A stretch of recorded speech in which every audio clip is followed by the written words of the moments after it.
Kan Juho died on Wednesday. Not heroically, painfully ordinary. 34 years old, a data analyst at a large IT company, died of cardiac arrest right at his desk. Doctors would later say the cause was chronic stress, sleep deprivation, 3 years without a proper vacation. His colleagues would remember him for a week, then they'd put a new analyst in his place and forget. The last thing he saw was the monitor screen with an unfinished report. The last thing he thought was, I didn't save the file. Then darkness. The voice came from the darkness. Not solemn, not mystical. Businesslike, almost dull, like a system notification. User Kan Juho. Life terminated, residual potential detected. Reincarnation program with analysis system activated. Conditions. Destination point 38,000 years prior to current date. Homo sapiens, early Upper Paleolithic. System will be initialized upon first conscious contact with the surrounding environment. Juho tried to respond. Wait, 38,000 years is... goodbye. The darkness ended. The first thing he felt was cold. Not room temperature cold, not office cold. Real primordial cold of earth that has no concept of central heating. Damp moss against his cheek. Smells of resin, soil, something animal. Sounds, wind, distant birds, water somewhere. Juho opened his eyes. Forest. Not a park, wild. Trees tall, dense, light passing through in slanted strips. Morning judging by the angle of the light. Early, mist at ground level. He tried to stand. The body was different, not bad, just different. Younger, he guessed 18 to 20. Muscles denser than they'd been in his past life, hands accustomed to physical labor, palms calloused. Skin darkened by the sun. He wore something leather, roughly sewn, covering his torso and hips. On his feet, wrappings of hide. He was sitting in the middle of an unfamiliar forest in someone else's body in the year 38,000 BCE and trying not to panic. All right, analyst, data, what do we have? Body, young, healthy, adapted to the environment. Clothing, leather, meaning the tribe knows how to process hides. Calluses on the hands, meaning regular physical labor. I'm not a savage who just fell from the sky. I have a history in this body. So I've been given someone else's body. Or reborn into it. The system came alive. Not as a screen, directly in his head, like a thought he hadn't thought. A quiet notification. Analysis system initialized. Welcome user. Version 1.0. Functions. Observation, classification, prediction, optimization. Interface, internal, initial environmental scan ready. Show me, said Juho out loud.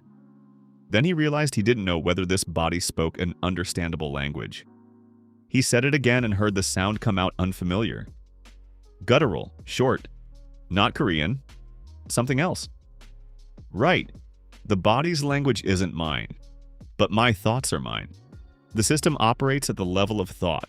Good, show me the scan. Analysis system, primary report. Environment, temperate deciduous coniferous forest. Season, late spring to early summer. Temperature, 12 degrees Celsius. Visible threats, none. Traces of large predator, 40 meters northeast, old, 12 plus hours. Host body. Male, approximately 19 to 21 years old. Height 172 centimeters. Weight 68 kilograms. Physical condition good. Signs of recent stress. Elevated heart rate, elevated cortisol. Probable cause, memory loss. Context. Host lost consciousness approximately 6 to 8 hours ago. Social status undetermined. Affiliation with tribal group probable. Clothing, tools on belt. Recommendation, find tribe before nightfall. Tools on the belt. Juho looked down. A small flint knife in a leather sheath. A rope of twisted fibers. A small pouch, something hard inside. He opened it. A fire starter. 2 pieces of flint and a piece of tinder. This body knows how to make fire. I don't. I know the theory. I've never tried in practice. He stood. Looked around. The system displayed a mini-map. Not detailed, just visibility radius plus markers. Water source to the northwest. Human tracks to the southwest. Old. Human tracks. My tribe? He headed southwest. He found them after 2 hours of walking. A camp on the bank of a small river.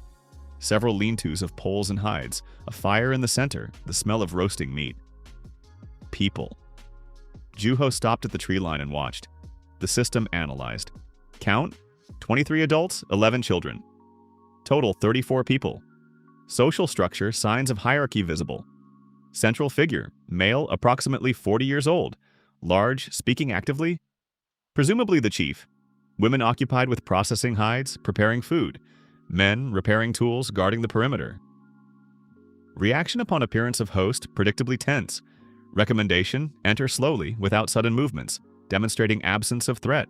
He stepped out of the forest. The reaction was immediate. 2 men with spears turned toward him. Women moved children back. The chief, that same large man, stood and watched. Joho raised both hands, open palms. A pause. The chief said something, short, guttural. One of the guards lowered his spear, the second didn't, watching warily. The language, I don't understand it. Yet. System. Phonetic analysis begun. For a basic vocabulary, approximately 48 to 72 hours with a sufficient number of samples. Recommendation: listen as much as possible. Juho slowly lowered his hands, pointed to himself. Juho, he said, then realized that this body's name might be different. He fell silent. The chief stepped forward, looked at him appraisingly, without fear, with the expression of a man who makes decisions quickly, said something. One of the guards, and the younger one, snorted, replied. The chief spoke again, short, firm. The guard went quiet. The chief pointed to the fire, an invitation, or an order, unclear. Juho approached. His name was Rock. That name he understood first, after 4 hours by the fire, listening. The chief addressed him, Rock, Rock, and watched his face, testing his reaction. Rock, that was this body's name, so he was Rock. On the outside, Rock. On the inside, Kan Juho, data analyst, 34 years old, dead at his desk. A combination that needed to be accepted and moved past. All right, I am Rock. Rock knows how to hunt, process hides, make fire. Juho knows how to analyze data, build logical chains, optimize processes. Together? Interesting.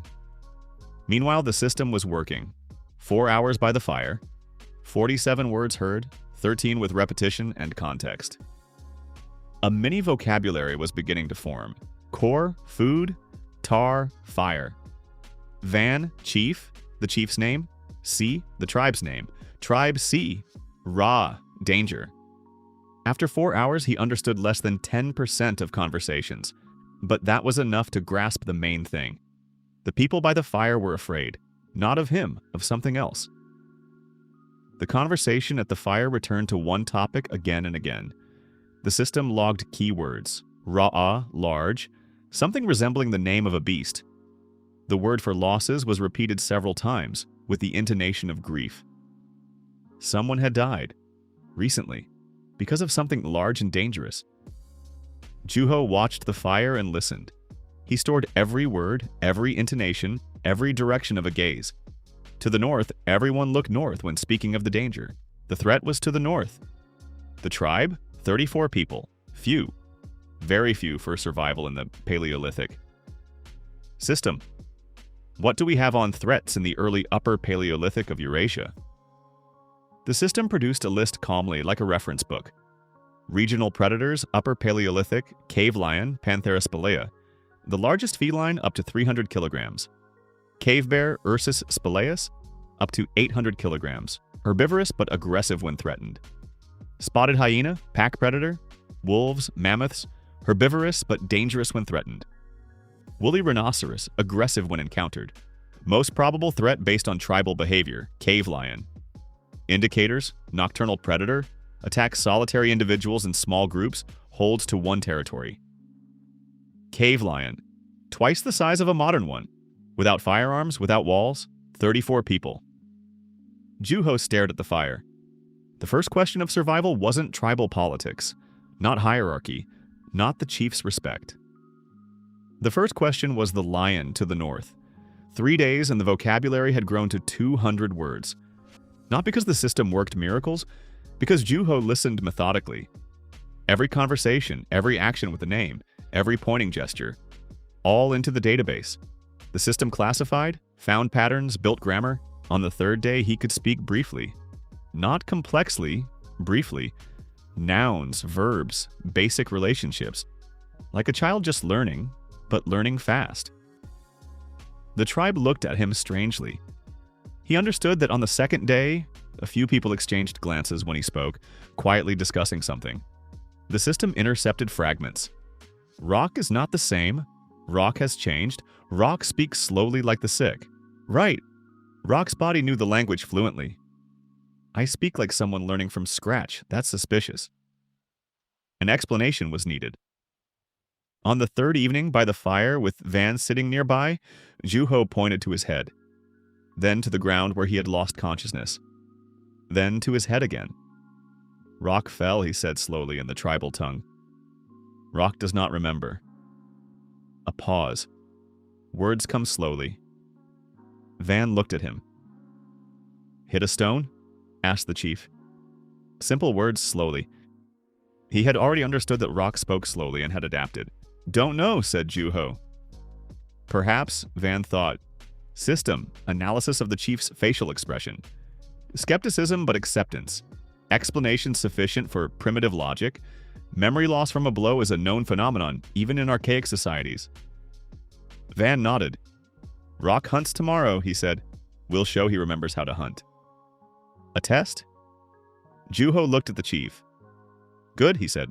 The hunt turned out to be a test he could fail.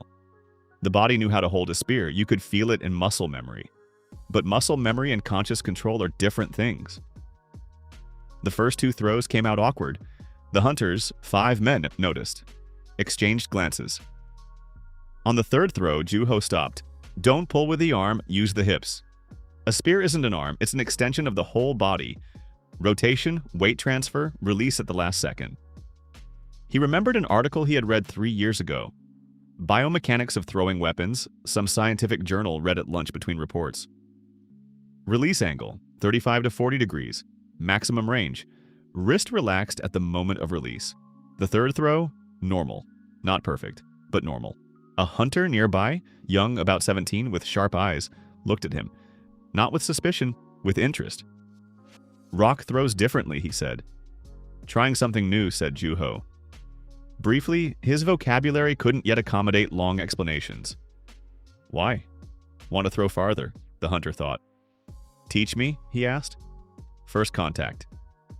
Yes, said Juho. His name was 10. 17 years old, the youngest of the hunters, son of the woman who was the best hide processor in the tribe. Quick, curious, unafraid to appear unknowing. A rarity in an environment where status was determined by strength and experience. By the evening of the first day of the hunt, 10 had learned to throw with hip rotation. His range increased by 1/3.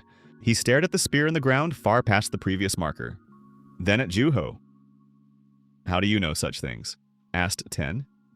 I thought, said Juho. You thought? Watched how a stone flies. Watched how a spear flies. Juho searched for words, body and stone, one movement. 10 looked at him for a long time.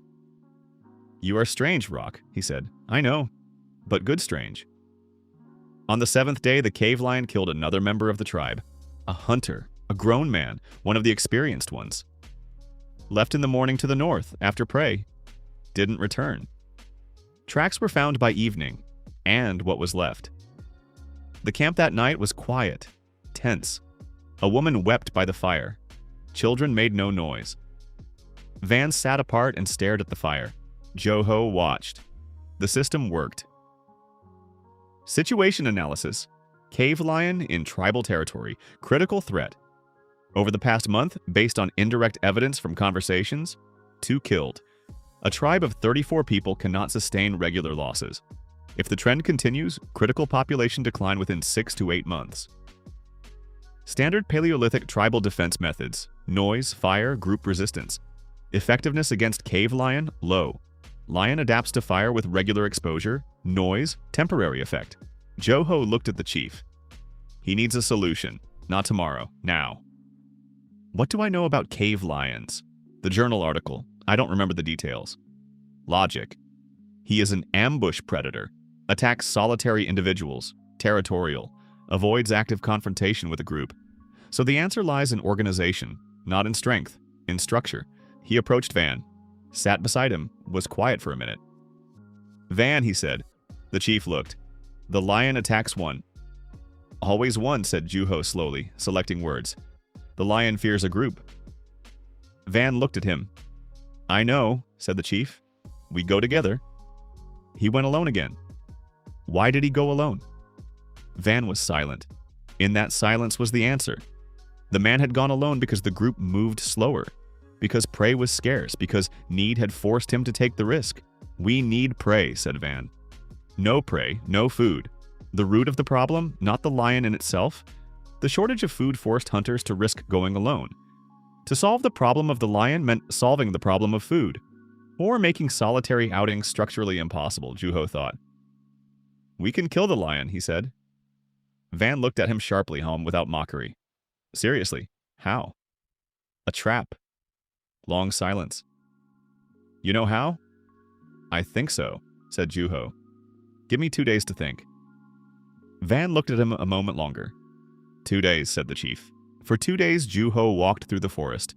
Not alone, with 10 who had tagged along with the air of someone convinced this was his business. Juho didn't object. He looked at the terrain. The system recorded and analyzed. Terrain, gentle slope to the north. Several natural narrows of the gully where the animal moves predictably. One section, a tight passage between rocks, width approximately 3 meters. The only convenient passage for a large animal in that direction. 10, said Juho at the narrow passage. Does the lion walk here? 10 examined the tracks. Yes. He pointed to the prints in the soft earth. Often. Good. Juho looked at the passage, at the rocks on either side, at the trees above. A pit, the standard solution. But a pit required digging, days of work without tools, number. Something else. What works against a lion? What a primitive man does without metal. Spears, many spears, simultaneously. He looked at the trees. The mechanics are simple, and to spring, a bent branch with a spear, a trigger mechanism. System. Is this feasible? Analysis. Lever mechanics are known to Paleolithic people empirically. A primitive spring trap with a spear. Feasible with available materials. Estimated effectiveness. Sufficient to severely wound the target.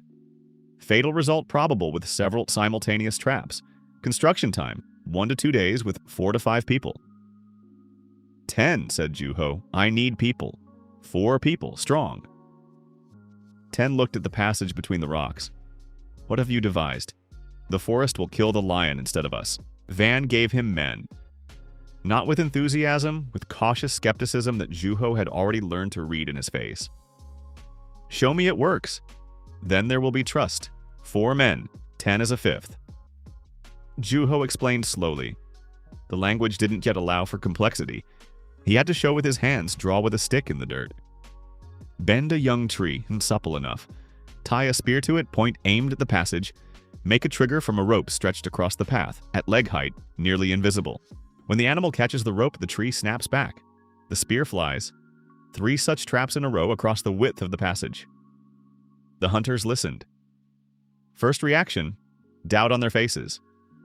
This isn't hunting, not a fair contest, not strength against strength. This is cunning. The system intercepted a word from a conversation between 2 of them. Setor, cunning. Intonation, not disapproving, simply unfamiliar. The forest helps us, said Juho. We are clever. The forest is strong. One of the hunters, older with a scar on his shoulder, looked at him. If it doesn't work? He asked. Then we've lost nothing, said Juho. 3 days of work, not a hunter. Logic compelling for people who had just lost a man. They began the work. The traps were set in a day and a half.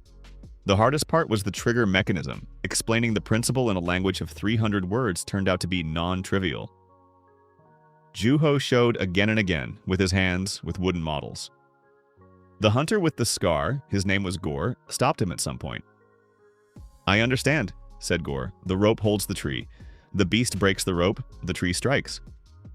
Yes, said Juho. Simple, said Gore. There was no praise in his voice, just assessment. Simple and correct. The last trap Gore set himself without explanation. Just watched how Juho did it and reproduced it more precisely. A good student. Remember that. On the 3rd night, the lion came. They waited in a small group at a distance with spears ready, not to attack and to observe. Juho had insisted, we watch what works, we don't attack. Van came personally. That said a great deal. Darkness, the sounds of the forest. They waited 2 hours, then movement to the north. The system gave a warning. Large body, mass approximately 280 kilograms moving along the path. Then sound. First, a crack, then the powerful elastic snap of a tree, then a roar. A second snap, a third. The lion thrashed, hit all 3 traps in sequence. Then silence. Gradual, growing silence. Juho didn't go to look first, and he sent Gore. An experienced hunter, he knew how to check safely. Gore returned after 10 minutes, without a word. Looked at Juho, then at Van. Then said one word. Dead. Van looked at the lion by torchlight. 3 spears, deep, precise. The beast had died quickly. The chief stood for a long time. Said nothing. Then turned to Juho. Said nothing. Simply placed a hand on his shoulder. Heavy, brief. In the language of this tribe, that was enough. That night, Juho sat by the fire and thought. Day 9. 34 people. 1 problem solved. The threats hadn't disappeared. The forest was full of dangers. Not enough food. The tribe was small. Winter would come. When, I don't know exactly, but it will come. What is needed in order of priority?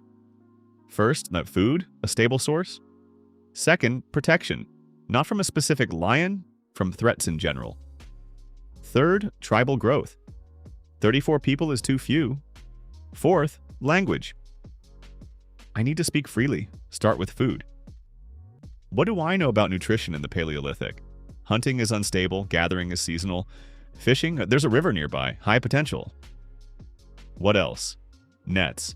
They have no fishing nets. System, is that confirmed? Confirmed. Tribe C uses spear harpoon for fishing. Efficiency approximately 15 to 20% of the river's potential. Woven nets of plant fiber could increase the catch 4 to 6 times. Technology, available with existing materials. Time to master, 3 to 5 days. 4 to 6 times more fish. We start with nets. Juho explained the idea of the net to Ten. Ten was silent, thinking then. A web, he said. What? A net like a web. Ten showed with his hands, fingers interlacing. A spider makes it. We make it from rope. Yes, said Juho. Exactly, you understand quickly. I've long watched a web, said Ten simply. I wondered why only the spider could do it. That's important, remember it. The fibers for the net came from plants. Enough grew by the river. Processing was simple. Pull them, dry them, twist them. The tribe's women knew how to twist rope. This wasn't new, just a different scale. Juho showed the knot. Basic, square. Asked Ten to repeat it. Ten repeated it on the first try. This knot? He asked. This one. Juho showed the spacing between knots. Gap, like this. The fish must not pass through. For 3 days, Ten, Juho, and 2 women who joined out of curiosity, they wove. The first net came out uneven, ugly. Several knots had loosened. Bad, said one of the women. Directly, without malice. First attempt, said Juho. Second will be better. The second net was better. The third, already decent. The first cast, morning of the 16th day.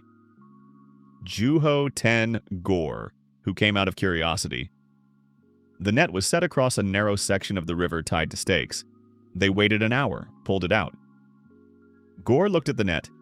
In it were 8 fish, different sizes from a palm to a forearm, alive, thrashing, silvery in the morning light, in 1 hour. Normally in the same time with a spear, 1, sometimes 2, rarely 3. 8? Gore raised his head, looked at Juho. 8, he said. Yes, in 1 go. Yes? Gore looked at the net, then at the river, then back at Juho. Rock, he said slowly. Where do you know such things from? Juho thought for a second. I watch, he said. I think. A pause. I see what others don't see yet. Gore was quiet. Show the others, he said at last. This net. Let everyone see. Van looked at the fish. The whole tribe had gathered by the river. Such a catch in a single outing hadn't been seen in a long time, if ever. The chief looked at the net, at the fish, At Joho.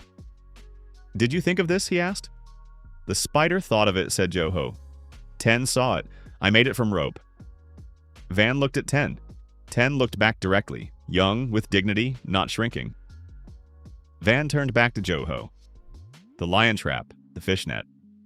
He spoke slowly. Rock, what else do you see? There it was. Not admiration, not fear. A question. Practical, from a man thinking about the tribe's survival. This moment. The beginning. Juho looked at the chief. Much, he said honestly. I need time. Van nodded. You have time, said the chief. Juho understood that winter was close on the 38th day. Not by calendar, but by signs. Leaves were changing color. Birds were changing their behavior. The morning cold had become different. With dampness, with a smell that the system classified as early autumn, temperate climate. 3 to 6 weeks to first frost. 3 to 6 weeks. What is needed before winter? Food stores, shelter, warm clothing, firewood. The stores began with the fishing nets. Over 3 weeks, the tribe caught more than in the previous 2 months. Some was dried, some salted. Salt was found upriver. Juho checked with the system and indicated the exact spot where the mineral surfaced. The women dried fish on poles. They knew this method. But Juho showed how to do it faster. Not whole fish, but sliced thin. It dried in a day instead of 3. A small thing, but the accumulated difference mattered. Shelter was harder. The current lean-tos held against rain. Against serious cold, no. Joho looked at the structures and thought, what is needed? Wind protection, thermal insulation, airtightness, materials, poles, hides, clay from the river, grass. System. What about structures in the Paleolithic? Analysis. Typical late Paleolithic construction. Rounded semi-pit dwelling. Excavation 40 to 60 centimeters into the ground reduces drafts. Frame of mammoth bones or poles. Covering. Hides, sod. Central hearth for heating and cooking. Such a structure withstands down to minus 20 degrees Celsius when properly built. Dug into the ground. Did the tribe have tools for that? No, they had stone tools for working wood, bone, hide, not for earthwork. What could be used for digging? Shovel-shaped bones, flat stones, sharpened poles. Juho explained to Van over 3 consecutive evenings, drawing in the dirt, showing with his hands. The chief listened. On the 3rd evening, he asked one question. How much time? 1 dwelling, 5 days. The whole tribe, 20 days. Before the cold, 3 to 4 weeks? We'll make it, Van thought. Everyone builds, he said, together. They built for 22 days, not 20, 22. Juho had miscalculated. Unfamiliar soil, unfamiliar tools, people learning as they went, but they made it. 7 dwellings for different family groups, semi-pit structures, each for about 5 people. With central hearths, smoke holes in the roof, insulated with sod. The first snow came a week after the last one was finished. Juho sat inside the first dwelling, the largest, the communal one, and listened to the howl of the wind outside. Inside, warm, the hearth burning, children sleeping, adults speaking quietly. 10 sat beside him. Rock, he said. Yes, in winter it used to be bad. I know, better now? Juho looked at the fire. Better, he said, but it can be better still. 10 nodded, as if that was exactly the answer he'd expected. Tell me in spring, he said. In spring I'll tell you much. Winter gave time to think. Juho sat through long evenings by the hearth and worked with the system. Not on urgent matters, but strategic ones. What the tribe needed, in what order, how to explain it. By this point the language was fluent, not perfect. Accented with strange turns of phrase that brought smiles, but fluent. He could talk about complex things, could listen and understand fully, and he listened a great deal. In winter, the tribe talked. There were no urgent tasks, hunting was minimal, stores were made. People told stories, discussed the past, spoke of other tribes. Juho listened and gathered information. Tribes within range, 3. C was the smallest, 2 others larger. Gore to the west, around 60 people. By all accounts aggressive, often attacking small groups. Tur to the east, 40 to 50 people. By all accounts they traded in hides and flint. C's relations with Gore, hostile. With Tur, neutral. 34 against 60 if Gore decided to attack in earnest. Needed to either grow themselves or find an ally. The system analyzed survival priority, population growth, current size critically insufficient for long-term survival, methods accepting outcasts from other tribes, attracting small groups, natural increase. Time horizon, at current rate of nutrition and safety, population doubling in 3 to 4 years, with active measures in 1 to 2 years. Active measures. What did active measures mean in the Paleolithic? It meant giving people a reason to come. In winter, Juho began making things. Concrete, physical things. Not ideas, objects. First, ceramics. The clay by the river was good. In winter, the river had frozen, but the clay-bearing layer was above the ice line. Juho kneaded it with his hands, for a long time methodically, adding sand to reduce shrinkage during firing. Shaped it. Fired it in the hearth. Temperature too low for proper ceramics, but sufficient for a start. The first pot cracked during firing, the second held. It held water. The tribe looked at the pot with an expression Juho already knew. Strange, but interesting. What for? Asked Ten's mother. Her name was Ma, the tribe's finest craftswoman. To boil, said Juho. Boil what? Everything, he said. Water, meat, bones for fat. Ma looked at the pot. You can't cook bones, she said. Hard. In water, over fire. You can, for a long time. Ma looked skeptical. The next day she tried. After 2 hours of cooking, old bones yielded a bone broth. Fatty, thick, caloric. Ma tasted it, was quiet, then looked at Juho with an expression he classified as reassessment. Make more pots, she said. I'll help. The second key contact. On the 81st day, the middle of winter, a person came out to the camp, alone, without a weapon. He had thrown his spear to the ground before coming into sight of the sentry. A gesture understood by all tribes. I come in peace. Young, about 15, thin from hunger. On his shoulder, a healed but serious bite mark from a large animal. An outcast. The sentry didn't kill him. Called Vaughn. Vaughn looked at the boy. What tribe? Asked the chief. Gore, said the boy. Instant tension. In several of the hunters. Why did you come? Cast out. His voice was steady without pleading. No other place. Van thought. Juho observed. System. Outcast from a hostile tribe. Intelligence value, high. Risk, low. 1 teenager. Potential benefit upon integration. Labor, knowledge of Gore from the inside. Juho approached Van. Let him stay, he said quietly. Van looked at him. Speak. He's alone, said Juho. A boy. Hungry? Gore cast him out. Means Gore doesn't want him back. A pause. If we take him in, he's ours. He knows Gore from the inside, he'll tell us. Van thought. If we take him in, will Gore be angry?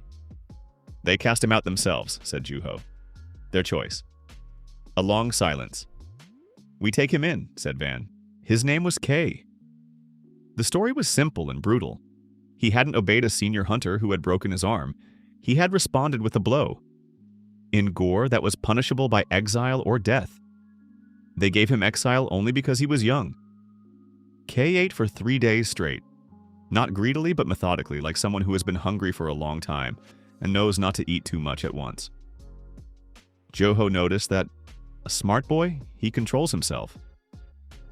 On the 4th day, Kay came to Juho, sat beside him, looked at him. You're not like them, he said. I know, said Juho. You speak strangely. You think differently. You notice a lot. In Gore, that helped you survive. Juho looked at the boy. Do you want to learn? He asked. Kay didn't hesitate. Yes, then you will learn. A pause. Tell me about Gore. How many people? Where they live? How they hunt? Kay talked for 2 hours. Juho listened and recorded mentally in the system, which structured the data. By the end of the conversation, he had an approximate map of Gore's territory, an assessment of their fighting strength, and an understanding of their weaknesses. Gore was strong numerically, but disorganized, hierarchy based on brute force, no stable command. With the loss of 1 or 2 key hunters, internal conflict was inevitable. Not a threat for now, but a potential one. Need to grow fast. Winter left as it had come, gradually, day by day. until one morning Juho stepped out of his dwelling and felt that the air was different. Spring. Tribe C had survived the winter without losses. In itself, this was not the norm. Kay had told him that in Gore, the weak and elderly always died in winter. Here, no one. The fish stores, the bone broth from the pots, the warmer dwellings, all of it together produced a result the tribe felt physically. People were healthier than they'd been the previous spring. Children weren't hungry. Van knew this. On the third day of spring, he gathered the hunters and Juho separately from the camp, sat down, looked at each in turn. "Rock," said the chief. "Tell us what comes next." Not a question, a statement. "You know what comes next, so speak." Juho looked at the chief. Here it was, the real moment. Not the lion trap, not the fishing net. This was a conversation about the future. "We are few," said Juho, 35 people. In winter, one child had been born. Juho had counted. Gore, 60. Tur, 45. "I know," said Van. "We need more people, more families, more hunters. How?" "Accept others. Like Kay." Juho spoke slowly. "Everywhere there are outcasts, loners, small families without a tribe." A pause. "If we accept them, and life with us is better than outside, they stay." Gore, the hunter with the scar, frowned. "Strangers," he said. "Kay was a stranger," said Juho. 3 months? Is he one of ours?" Gore looked at Kay, who sat a little way off. "One of ours," Gore agreed, reluctantly. "So, not a stranger forever." Juho looked at everyone. A person who lives with us, hunts with us, builds with us, becomes C. Silence. Van looked at Juho. "Do you have more to say?" "Yes," said Juho. "Farming, what is that?" The explanation of farming took up the rest of the day. Not because it was complicated, because it was conceptually alien. Primitive man saw plants as something given by nature. You take what is there, where it is. The idea that a person could create plants where they wished was not merely unfamiliar, it was almost supernatural. "Plant a seed and it will grow?" asked Gore. "Yes, by itself? If you water it and remove the other plants around it. Why remove the others?" "They take the strength from the earth." Gore looked at him. "How do you know there is strength in the earth?" Juho thought for a second. "Watched where plants grow best," he said. "Where there are fewer others, they grow better." Not a perfect explanation, but sufficient. Van was quiet for a long time. "How long until food?" he asked at last. 3 to 4 months, in summer." "Until then, hunting and fish?" "Yes." "If it grows badly?" "It will grow," said Juho, "if we plant correctly." "System. What about early grains in this climate?" "Region. Temperate climate, presumably Western Eurasia or Central." "Wild cereals, ancestors of emmer wheat, barley, millet?" "Wild millet, most stress-resistant." The millet sprouted on the 21st day after planting. Thin green shoots, faint at first, then confident, dense even. Juho went to the field every morning, checked the soil, moisture, weeds, animal tracks, removed the excess by hand, showed others. Ma became the head of the field, not because Juho had appointed her, and because she came one morning and began working in silence, methodically, correctly. She watched what he did and reproduced it better. Her hands, accustomed to fine work with hides, felt the earth differently than the hunter's hands. "There's a foreign root here," she would say, pulling up a weed. "The earth is dry here, and bring water." On the 45th day, ears of grain. The tribe gathered at the field and looked. No one spoke. Gore, the hunter with the scar, the skeptic, always the first to doubt, stood at the edge of the row and looked at an ear of grain in his own hand, then looked at Juho. "You said 3 to 4 months," he said. "Yes, a month and a half has passed. There's already a harvest." "Millet is faster." Gore nodded, didn't smile, just nodded. For him, that was the maximum expression of recognition. The first harvest was gathered over 3 days. The grain was dried, threshed. Juho showed a simple method. Sticks beaten against sheaves on a flat stone. Ground, 2 flat stones, one on top of the other, circular motion. The flour was mixed with water, fried on a hot stone. The first flatbreads, flat, coarse, slightly bitter. But it was bread. Haruka, a 5-year-old girl, the daughter of one of the women, took a piece of flatbread, bit into it, looked at him with serious eyes. "Tasty," she said. The adults laughed, for the first time in a long time, genuinely. Juho looked at them. Day 152. Tribe C, 37 people.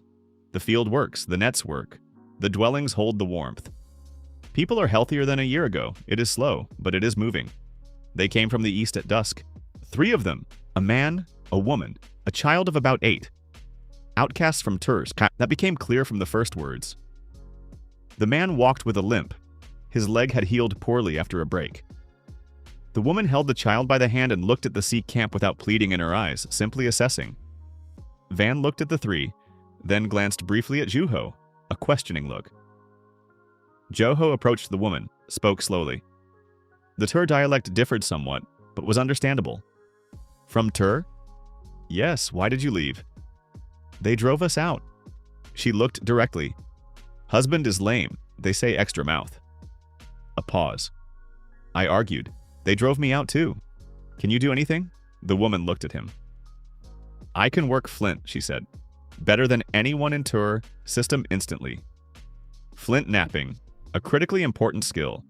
Tool quality directly affects the efficiency of hunting and material processing. A flint master is a valuable acquisition. Juho turned to Van. "We take them," he said. Her name was Liss.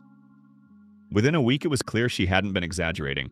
Her hands turned a piece of flint into a tool in the time that would take an ordinary craftsman 3 times as long. Spearheads, sharper. Knives, thinner. Scrapers, more precise. Gore watched her for 2 days without a word. On the 3rd day, he brought her his supply of flint. The best, hand-picked. "Make something," he said. Liss looked at the stones, picked one up, turned it, felt it with her fingers. "Good," she said. "What do you want?" "A point, light, for a long throw." Liss worked for an hour. Gore watched in silence without interfering. When she handed him the point, he took it, mounted it on a shaft, weighed it in his hand, threw it at a tree. The point went in deeper than usual. Gore removed the point. Examined it. "Good," he said. Turned to Liss. "You're staying." Not a question, a statement. From a man who had just decided she was one of them. By the end of summer, 42 people, 7 new in 3 months, outcasts, loners, a small family of 4 without a tribe that 10 had found during a hunt. The system analyzed. Rate of population growth, above forecast. Cause, reputation. Rumors about Tribe C are spreading through indirect contacts, tour traders, chance encounters on hunts. Key attraction factors. Sufficient food, stable housing, absence of arbitrary violence. Absence of arbitrary violence.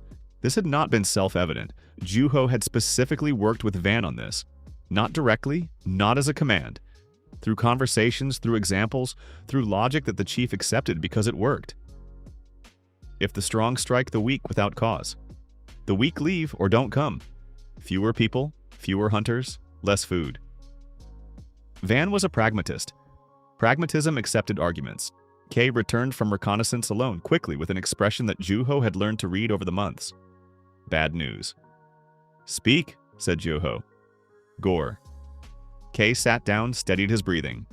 "They're coming, not a hunt. Many people, all hunters. How many?" "Saw 30, maybe more." "When?" 2 days.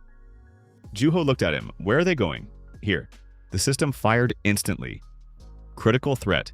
Analysis, Gore is 60-plus people, of them approximately 25 to 30 combat-capable men. C, 42 people, approximately 15 combat-capable men. Combat strength ratio, 2-to-1 in favor of Gore. Direct confrontation, high risk of casualties. Recommendation, asymmetric tactics. Asymmetric tactics. What I already did with the lion. Only the scale is different. Think. Juho stood. Called Vaughn, Gore, 10. The council was brief. Vaughn listened, face stone. Gore clenched his jaw, hand on the hilt of his knife. 30 against 15, said Gore. Bad. 30 against 15 in open combat, said Juho. Bad. A pause, but that's not the only kind of fight. What do you mean, not the only kind? Juho drew in the dirt. Here is our camp, a stone. Here is the forest to the north, several sticks. Here is the only wide path through the forest. Gore are coming by it. I know where they come from. Kay showed me. I know that path, said Gore. Good. Joho drew a line. Forest on both sides of the path. Trees. A pause. Remember the lion? Gore looked at the drawing. Traps, he said slowly. Not only traps, 48 hours. Joho slept 4 hours total. Everyone worked, not only the hunters. Ma organized the women, Lee sharpened points without stopping, hands moving automatically, gaze focused. Even Kay, 15 years old, worked alongside the adults without a word. The system developed the plan in the first hour. Asymmetric combat tactics, 3 levels. First level, slowing. Traps on the path. Not killing, slowing. Pits with sharpened stakes. Goal, disrupt formation, cause panic, force Gore to move cautiously. Second level, fire. Spear throwers and archers from trees and high ground. Attacking from above is psychologically suppressing, physically effective. C do not expose themselves in close combat. Third level, direct contact only if the enemy enters the camp. Positional defense, each hunter covering a specific sector. Pit traps. This is harder than the spring traps for the lion. Need to dig deep, 50 centimeters minimum, across the width of the path. Juho showed the technique. Sharpened stakes at an angle so that a foot would fall through and get stuck. Not fatal for most, but a fall, noise, disruption of formation. 7 pits in a day and a half. All the men dug in shifts, covered from above, branches, leaves, earth. Juho checked each one, walked over the camouflage himself, carefully tested it. If it held his weight, the camouflage was good. Trees along the path for the throwers. Gore selected the 8 best, showed them their positions. Juho added one rule: no shouting, not a sound before the first throw. A pause. Gore must think the path is empty. Long time sitting in silence, said one of the hunters. Long time, agreed Juho, but this matters more than strength.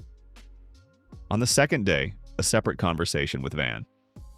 Joho explained slowly, Van, you don't go to the path. The chief looked at him sharply. Why? Because you are C. Juho looked directly. If you die on the path, the tribe loses its chief in the middle of a fight. A pause. You stay here, you command the camp. If Gore break through, you are the last defense. Van was silent. System. High probability of refusal. Paleolithic chiefs go first. This is the foundation of authority. Van, said Juho. Remember the lion. The chief looked at him. The lion was killed by the forest, said Juho. Not me, not you, the forest, we thought. A pause. This is the same. A smart fight is not one where the chief goes first. A smart fight is one where the tribe survives. Long silence. Good, said Van. One word, heavy. Gore came in the morning, not cautiously, loudly, confidently. 32 people. Juho counted by sound from his hiding place. They talked, laughed, marched toward C's camp as if toward an obvious victory. They don't expect resistance. A small tribe usually runs or surrenders. Joho sat in a tree above the path. 10 beside him, neither moved, waited. The first pit, 50 meters further down the path. The sound came sooner than he expected. Crack of branches, then a scream, sharp, from pain. Then a second voice, uncomprehending, loud.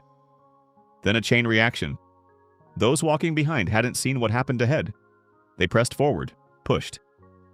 Another scream. Gore's formation broke in an instant. The tight group turned into a mass of people shouting, stopping, trying to understand what was happening. Now, throw! Shouted Juho.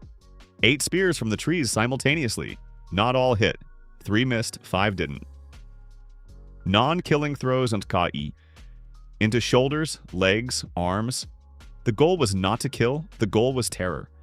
Because Gore couldn't see where the spears were coming from. The forest was attacking. The Gore chief, a large man in the center of the column, roared something. A command to regroup? Retreat? Attack? His men couldn't hear each other. Several were crying out in pain. The rest looked at the trees with the expression of people who don't understand where the threat is coming from. Second volley. Juho threw a spear precisely, into the leg of an outermost hunter. 10 beside him almost simultaneously. Screams again. System. Enemy demoralized. Moment of maximum confusion. Now. Recommendation: increase psychological pressure. Voices, shouted Juho. Everyone! All 8 hunters in the trees began to shout, loudly, simultaneously from different directions. Not words, sound, as if the forest had come alive. This was the turning point. The Gore chief roared again. This time it was clearly an order to retreat. His men didn't argue. Those who had fallen into pits were screaming, unable to pull themselves out quickly. The rest rushed back down the path, trampling them, not stopping. Within 3 minutes, the path was empty. Silence. Then moans from the pits. 3 Gore were stuck, not seriously injured, but unable to free themselves. Juho climbed down from the tree, approached the first pit. A young Gore hunter at about 20 looked up from below. Leg caught between the stakes, not broken, but caught. Looking at Juho with the expression of a man expecting death. Juho stood over the pit. "Can you hunt?" he asked. The hunter blinked. "What?" "Hunt." "Can you?"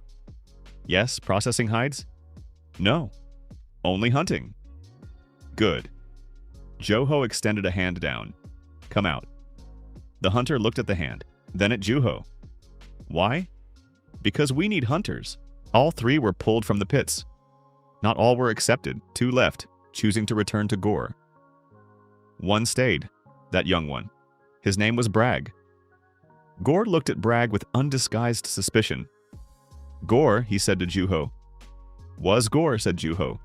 "Can become C now. He might betray us." "He might," agreed Juho. "But 3 months ago you looked at K the same way." Gore was quiet. "K is different. Let's look at Bragg in 3 months." Gore returned a week later. Not with weapons, with 2 men, no spears. Envoys. The Gore chief, his name was Kra, didn't come himself. Sent 2 senior hunters. Van led the negotiations. Juho stood beside him, listened, occasionally spoke quietly. The essence was simple. Gore didn't understand what had happened on the path. Thought it was spirits. Thought it was powerful magic. Reputation works both ways. Gore proposed a pact, not to attack. In return, C would not expand northward. Van looked at Juho. Juho thought. System. A non-aggression pact is beneficial in the short term. Long term, Gore will return when they understand what happened on the path. Question is how much time. But right now, time is what we need, to grow, to strengthen. The pact buys time. Agree, said Juho quietly to Van. But add one condition. What? Trade. We give them grain and fish. They give us flint from their deposit to the north. Van looked at him. We give food to the enemy? We give food to a neighbor who fears us, said Juho. A well-fed neighbor isn't as dangerous. The pact was sealed, or rather bound in the tribal way, with blood on stone. Both sides. Gore's envoys left with a sack of grain. Gore stood beside Juho and watched them go. We give food to those who wanted to kill us, he said. Yes, is this right? Juho watched them go. Let's see in a year, he said. That's not an answer. It's the only honest answer. Gore was quiet. You are clever, Rock, he said at last. Sometimes annoyingly clever. I know, but rightly clever? A pause. For now. The night after the negotiations, Juho sat alone by the river, watched the water. Day 210. Tribe C, 46 people. Gore, a pact. Tur, neutrality. The field works, the dwellings stand. No one died in battle, that is the most important fact. The system produced a summary. Status stable, Gore threat reduced, not eliminated. Recommendations for the next period: 1. Continue population growth. 2. Expand field, second harvest. 3. Reinforce camp perimeter. 4. Begin systematic education. Not only hunters, everyone. Systematic education, that is the next step. 10 came and sat beside him. Quiet for a minute. Rock, he said. Yes. Today I watched you in the tree. And? You weren't afraid, Juho thought. I was afraid, he said honestly. It didn't show. When you're afraid and thinking at the same time, from the outside you only look like you're thinking. 10 stared at the water. Teach me to do that, he said. Juho looked at him. 17 years old, quick, curious, unafraid to learn. He'll be the first. The first thing you need, said Joho slowly, is to see not only what is, but what will be. How? Every evening, think about tomorrow. What could go wrong? What you can do now so it won't. 10 thought, like setting traps in advance? Exactly, said Juho, but in your head. 10 nodded. Understood. A pause. What do you think about tomorrow? Juho looked at the river. I think we need a wall, he said. Around the camp? Yes, that is a big task. Big, agreed Juho. But once we thought a fishing net was a big task, then the dwellings, then the field. A pause. Every time a big task. And every time we did it. 10 looked at him. Will you tell Van tomorrow? Tomorrow. Will he agree? The pact with Gore will convince him. If they come again, the wall buys time. 10 nodded. Stood. I'm going to think about tomorrow, he said seriously. Good. Juho, said 10 suddenly. Juho looked at him. The first time. 10 called him by his real name, not Rock. What?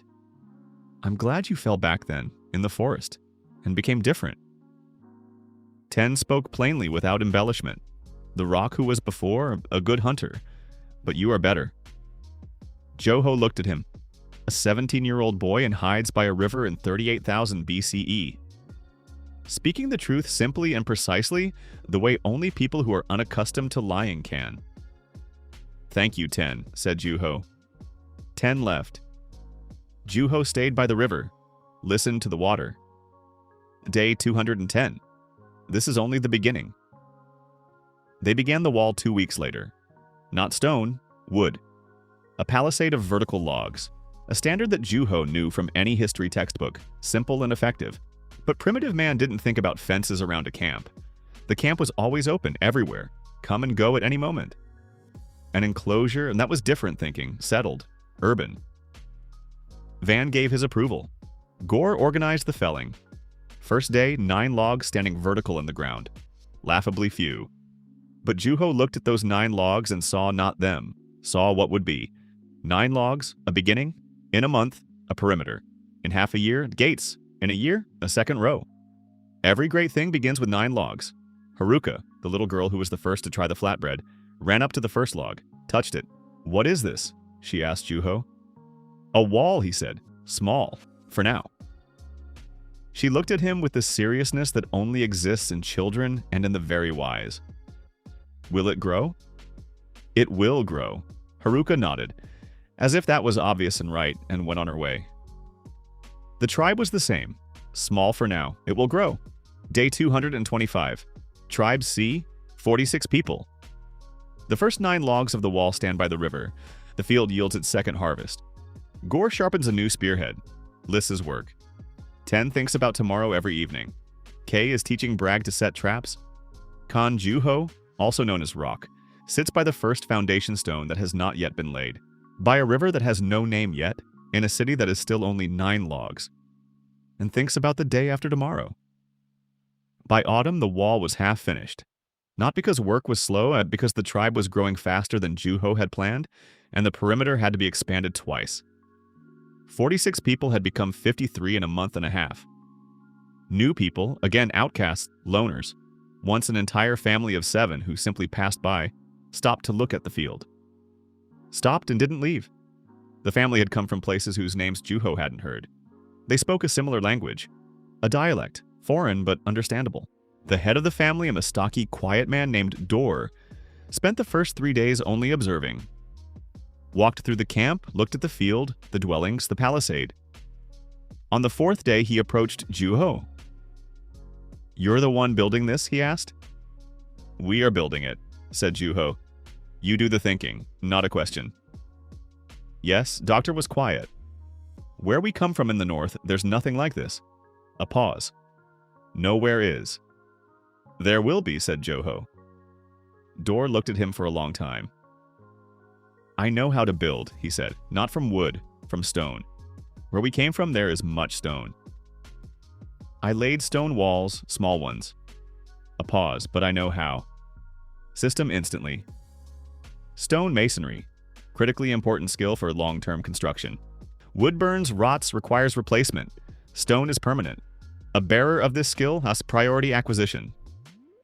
Juho looked at Dor. Show me, he said. Dor showed him. Picked up several stones from the river, different sizes. Without mortar, just laying them, selecting shape, angle, weight distribution. Hands moving like those of a man who had done this thousands of times. A small wall 1/2 meter high. Even, tight, no gaps. Juho looked at it. Mortar. If you add mortar, this is no longer just laying stones. This is construction. What could serve as mortar in the Paleolithic? System. Primitive mortar, clay plus sand plus water. Ratio 2 to 1 to 1. When dry, sufficient adhesion for non-critical structures. Adding organics, grass, straw, increases strength by 30 to 40%. Analog. Adobe, known since the Neolithic. Adobe. Clay was at the river. Sand at the same place. Grass, everywhere. Dor, said Juho, I'll show you something. They experimented for 3 days. Dor, quiet, methodical, tried different proportions. On his own, without explanation, Juho gave the idea. Dor developed it with his hands. It was interesting to watch. A man with practical thinking received a tool and immediately began to refine it. On the 3rd day, the mortar held. Dor placed 2 stones on mortar, waited for it to dry, tried to break it with a wooden mallet. The stones held. Good, said Dor. His first assessment in 3 days. Good, agreed Juho. Now there will be a real wall, said Dor. Not wooden, stone. Not temporary, permanent. Van looked at the small stone and mortar wall, touched it, tried to move it. Stronger than wood, he said. Much stronger, said Juho. How much stone is needed? A lot, but there's enough at the river. How much time? The outer wall, by next spring, if we work all winter, Van thought. Winter is a time for work inside, he said. This time, for work outside as well. The chief looked at Juho. You always want more, he said. Yes, is that good or bad? Useful, said Juho. As long as it's pointed in the right direction. Van exhaled briefly, a sound that for him meant something between a laugh and agreement. We build, he said. The second winter was different. Not fearful as productive. 53 people, 7 dwellings, stores of fish and grain that were sufficient with margin. Juho checked the calculations every week. The system helped count accurately. Stores would last until mid-spring. With hunting accounted for, until early summer. For the first time in Tribe C's history, no one went hungry in winter. This changed people. Not outwardly, inwardly. When a person is fed and warm, when they don't constantly think about survival, they begin to think about other things. About the future. About what can be improved. About what is interesting. Juho saw this and used it. In winter, he began education. Not spontaneous, systematic. Every evening by the large fire in the central dwelling. The first lessons were simple. Today we talk about plants, said Juho one evening. Several people exchanged glances. What is there to talk about plants? Everyone has seen plants. Everything is clear. Which plants can you eat? He asked. They started naming, easily, quickly. Berries, roots, leaves. Good. A pause. Which ones can't you eat? A longer pause. A few names. The ones everyone knew. The obvious ones. And what about this one? Juho showed a sketch of a leaf drawn on hide. Silence. No one knows, he asked. This is henbane. It grows at the northern edge of our forest. I saw 3 bushes. A pause. If you eat it, death. Ma tensed. Where exactly? Juho explained. Children play there, said Ma quietly. I know. That's why I'm saying this. The silence in the dwelling changed quality. That was the first lesson they all understood. Knowledge saves lives. After that, everyone came to the evening lessons, without exception. Topics changed every evening. Poisonous plants. Animal tracks. How to distinguish fresh from old, how to tell which direction it went, how to read behavior from a track. Treating wounds. Juho knew little medicine, but the basics? Wash it, bandage with something clean, don't touch it with your hands.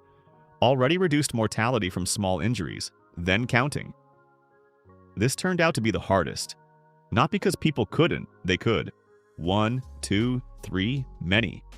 But many started after 5 or 7 for most of them. Juho began with fingers. 10 fingers, he said. That is the number 10. Remember it. Why remember it? Asked someone. How much fish did we dry before winter? A lot. How much is left? Still a lot. Will it last until spring? A pause. We don't know. I know, said Juho, because I counted. A pause. If you can count, you know when food will run out before it runs out. You can take more in advance. Silence. Teach us, said Gore.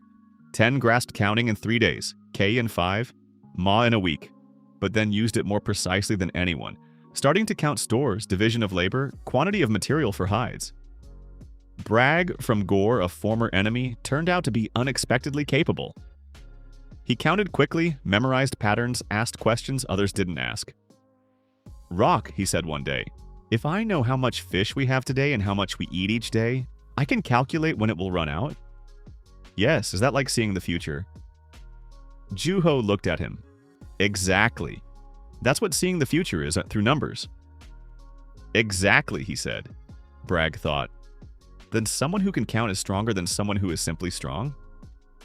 In the long run, yes. Bragg nodded slowly. Teach me more, he said. Exactly 1 year. Juho sat by the river at dawn on the first day of spring and thought about that. Day 1. The forest, a foreign body, an unfamiliar language, a snail that doesn't exist. 34 people who looked at him with wariness. Day 366.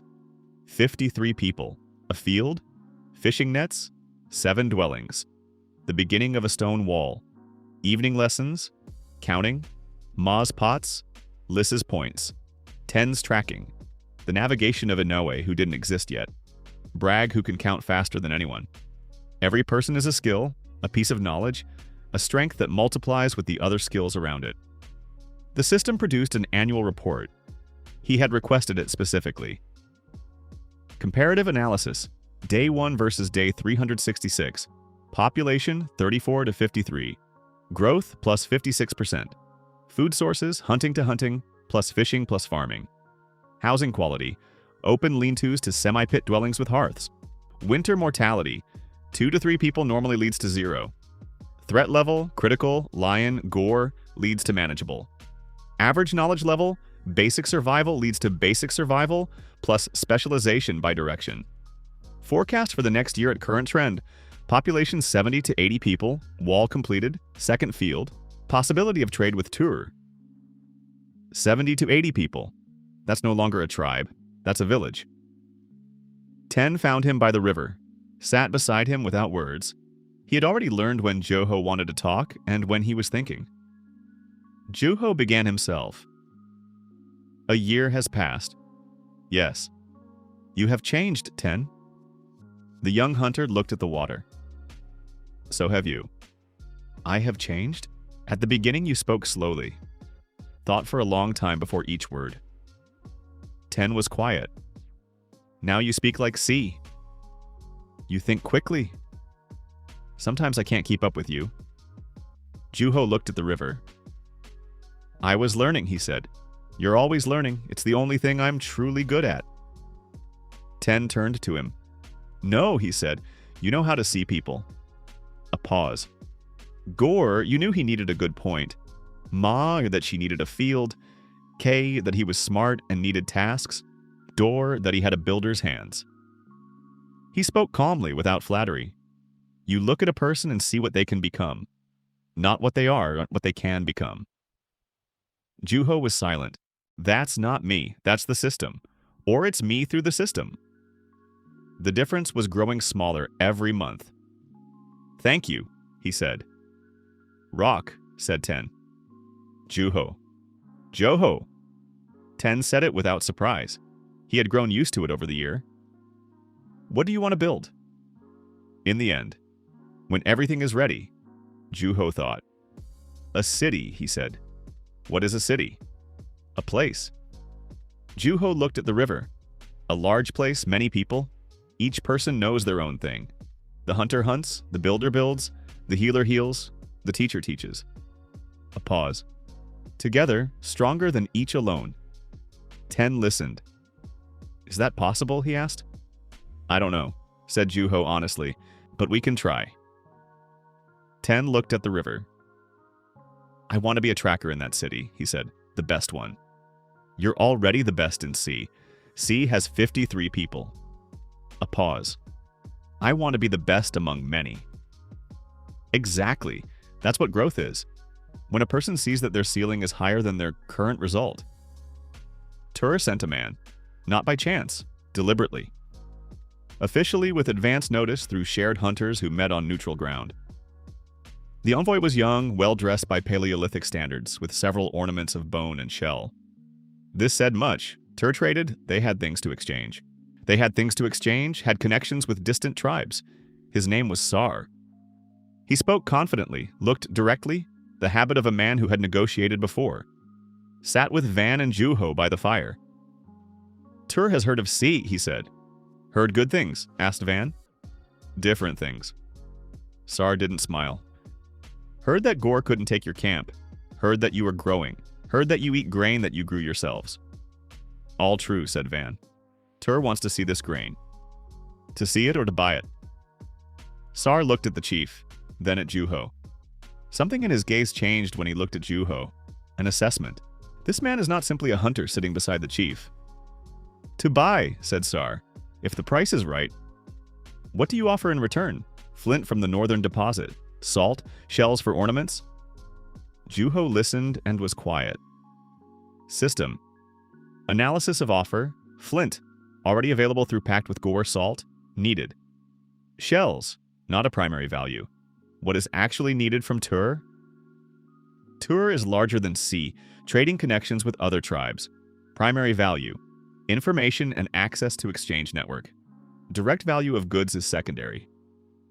Juho leaned toward Van. Let me say something. Van nodded. Juho looked at Sar. We'll give grain, he said. But we want more than just salt. What else? Knowledge. A pause. Tur trades far. Has seen distant tribes. What they do, how they live, what they know. Juho spoke slowly, clearly. Tell us, and we'll give more grain. Sar looked at him. That's a strange price. We need strange things, Sar thought, then unexpectedly smiled, for the first time in the conversation. You're not a chief, he said to Juho. No, but you speak like a chief. I speak like a person who is curious, said Juho. Sar looked at him another moment. Good, he said. I'll tell you, for grain. Sar spoke for 2 days. Juho listened and recorded in the system every detail, every mention. Tur traded with 6 tribes across a range Juho couldn't estimate precisely, but knew was large. Far to the south, people who made ornaments from a certain stone, red. To the west, a tribe that made boats from whole logs.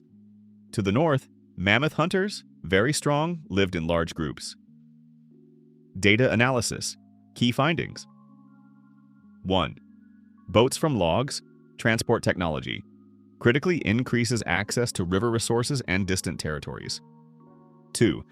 Mammoth hunters to the north. Potential threat or ally. 2.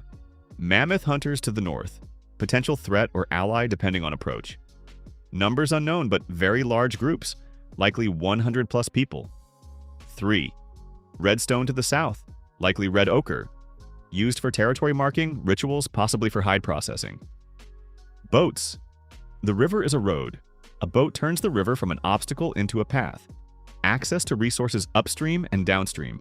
Contact with other groups, speed of movement. This is the next technology. On the second day when Sar was preparing to leave, Juho stopped him. One more question, he said. Yes, the people who make boats. You saw them doing it? I saw. Tell me. Sar looked at him. Why do you need to know? I want to make a boat. A pause. You don't have a river wide enough for... We do, said Juho. The one nearby. We catch fish with nets. A boat will let us set nets further from the bank.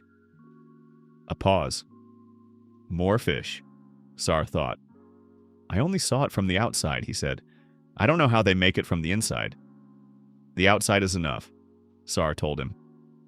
Juho listened very carefully. The boat took a month to build. Doctor the builder in stone turned out to be best suited for this task. His hands understood material. His mind understood structure. Juho explained the principle. Door gave it form. The tools: fire and a stone scraper. Fire burned out the inside of the log in a controlled way, slowly, layer by layer. The scraper cleared the burnt wood. Then fire again. Then the scraper again. The log, a thick willow 3 meters straight. On the 28th day, a boat. Crude, heavy, not beautiful, but a boat. Doctor put it in the water first, sat in it. Took the paddle. Juho had shown him the shape. Door carved it. Pushed off from the bank. The boat held. Door paddled awkwardly at first, then more evenly. Moved away from the bank. 10 meters, 20. Stopped in the middle of the river. He looked at the bank. On the bank, nearly the whole tribe. They were silent. Doctor raised the paddle. No one understood the gesture immediately, but Juho understood. This is victory. Quiet, without words. A man who laid stones and walls had just crossed a river in something he had made with his own hands. He raised his hand in return. The first net from the boat was set the next day. The result, twice the fish compared to fishing from the bank. Van stood at the water's edge and looked at the catch. "Rock," he said. "Yes." "How much more do you know?" Juho thought. "A lot," he said honestly. "But not all at once. Each thing in its time. Why not all at once? Because people need time to adapt." A pause. If you give everything quickly, they won't understand it, won't accept it. They'll be frightened. He looked at the chief. "Remember how I explained grain?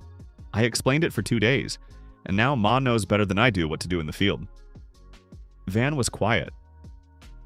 "I understand," he said. "Every piece of knowledge must become theirs," said Juho. "Not mine. Something I gave. Theirs? Something they took and made better." Van looked at him for a long time. "You're thinking about what will happen when you're gone," said the chief. "Exactly." "Yes," said Juho. "Why?" "Because I am one person. The tribe is 53, then 100, then more." A pause. "If the knowledge is only in me, it dies when I die. If it's in everyone, it lives on." Van was quiet for a long time. Then, "My father was chief. His father was chief. I am chief." His voice was even. "Everything my grandfather knew he passed to my father. My father passed it to me." A pause. "I thought that was enough." "That is enough for survival," said Juho. "And for more than survival?" "More is needed." Vaughn looked at the river. "Then make more," said the chief simply. The mammoth hunters came from the north without warning. Not like Gore, and not aggressively. They simply appeared at the edge of C's territory on a large group, 20 people. They stopped and waited. There is no Sorina here. This is the sentry K, who was on watch at the northern lookout tower they had built a month ago. K didn't run immediately. First he counted 20, then assessed the weapons. Long spears, heavy, different from C's. Then noted the clothing, warm northern furs, and only then ran to camp. "Northerners," he reported to Juho. 20 people, standing still, not moving. "Weapons ready?" "No." "In their hands, but not raised. Waiting for contact, not for an attack." "Van," said Juho, "I'll go alone." "No," said the chief. "Alone is not a threat." Juho spoke quickly. "I'm going to look, not to fight. 20 northern hunters is a force you don't need to make into an enemy." Van looked at him. "Gore goes with you. Gore leaves his spear here." A pause.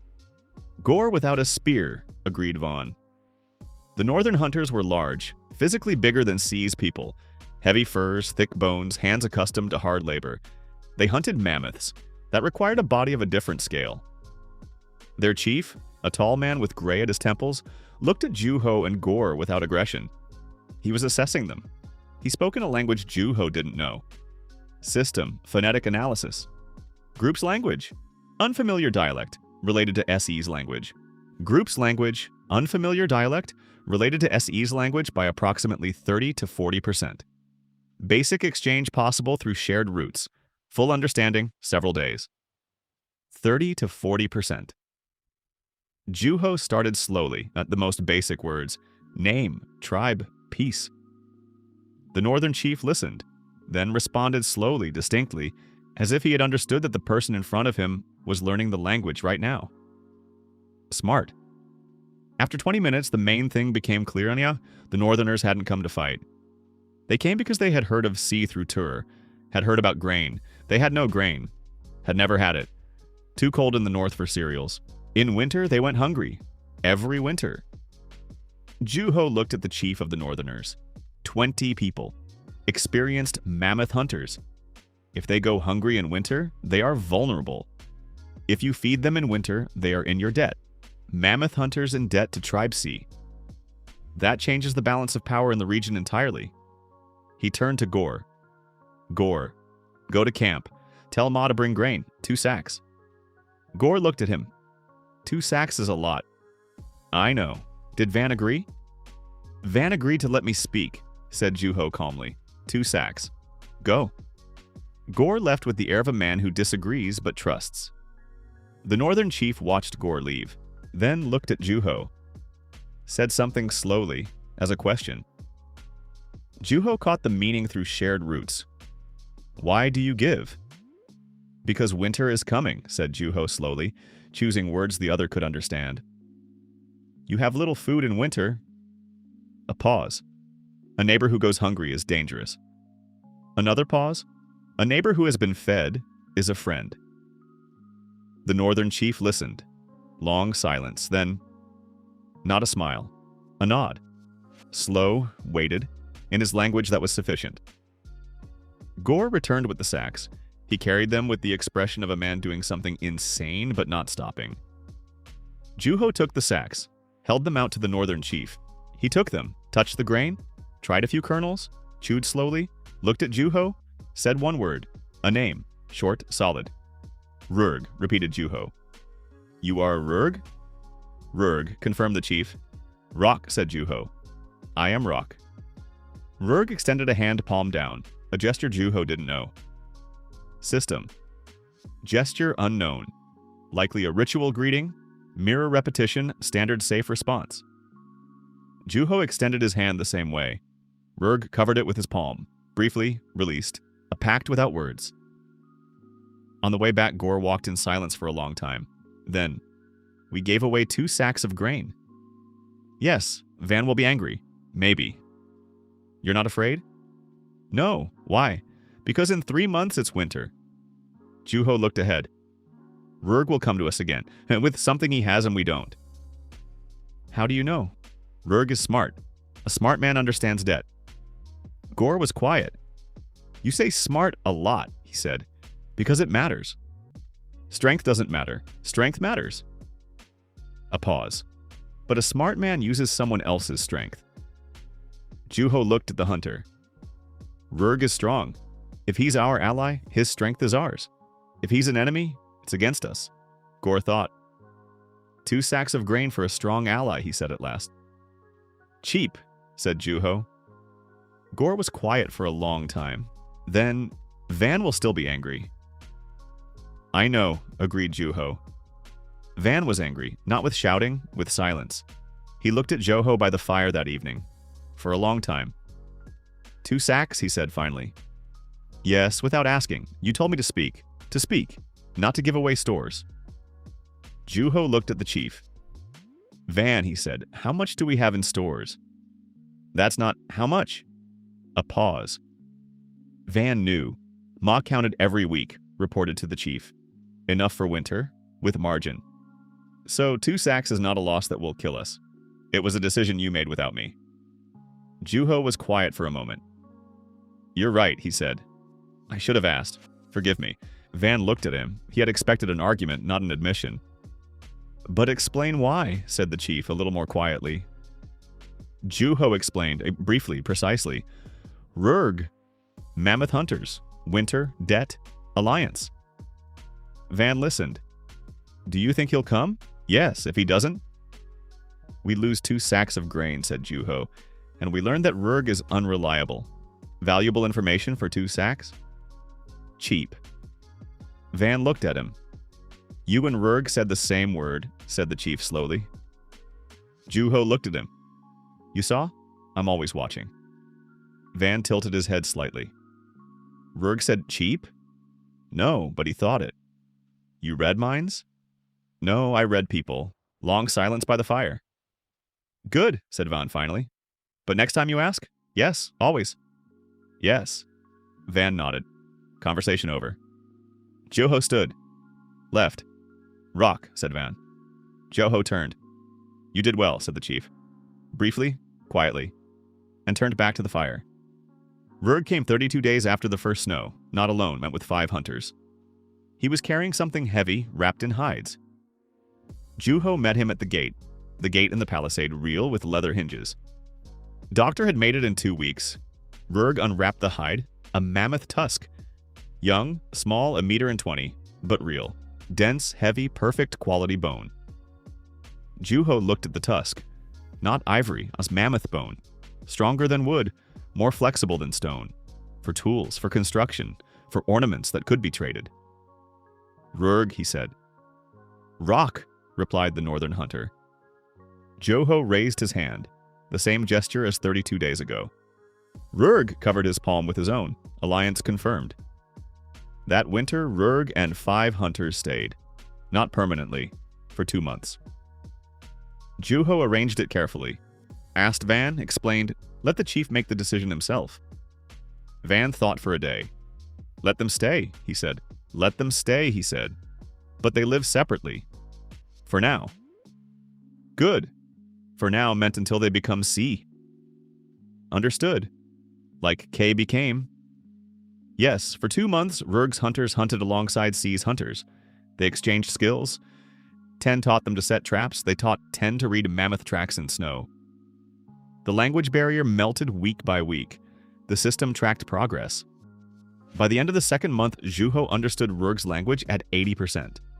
Rurg understood C's language roughly the same. A common language was being born, and not either of the two. A new one from both. This mattered more than it seemed.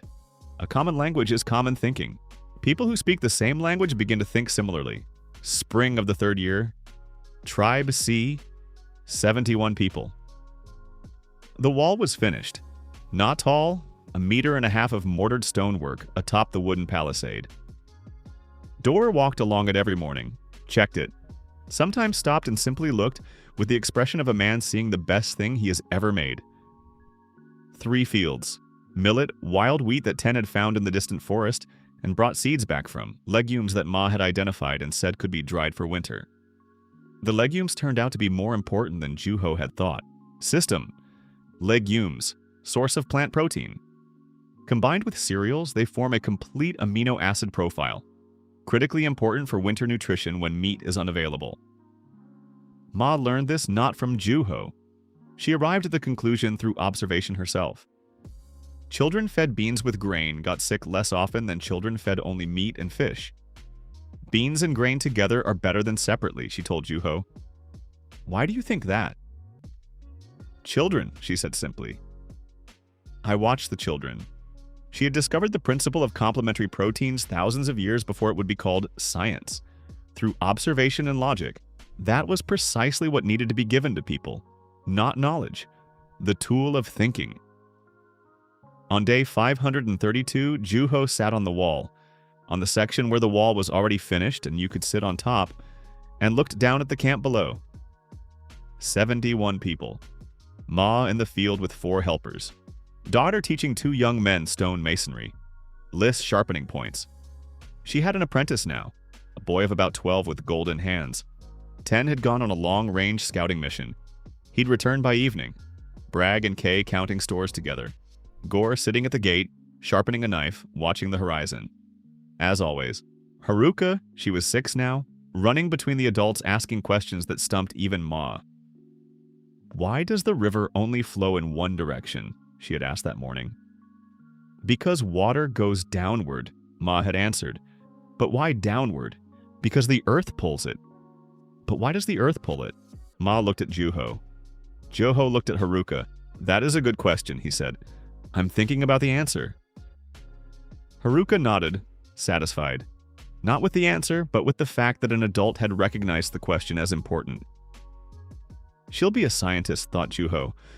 Or something greater. This world doesn't yet have a word for what she will become. 10 returned by evening, not alone. Behind him, a young woman and 2 children. Outcasts that was visible immediately, hungry, cautious, with the expression of people expecting the worst. 10 brought them as if it were the most natural thing. Found them at the southern stream, he told Juho, alone, nowhere to go. Joho looked at the woman. She looked back, not pleadingly, simply waiting. Can you do anything? He asked. I heal wounds, she said. I know plants, the ones that heal. System instantly. Knowledge of medicinal plants, critically absent skill in the current group, herbalist/healer, priority need. Welcome, said Juho. Her name was Ira. Ira changed the tribe quietly, not right away and over several months. She knew plants that Juho didn't know. Made ointments, decoctions, poultices.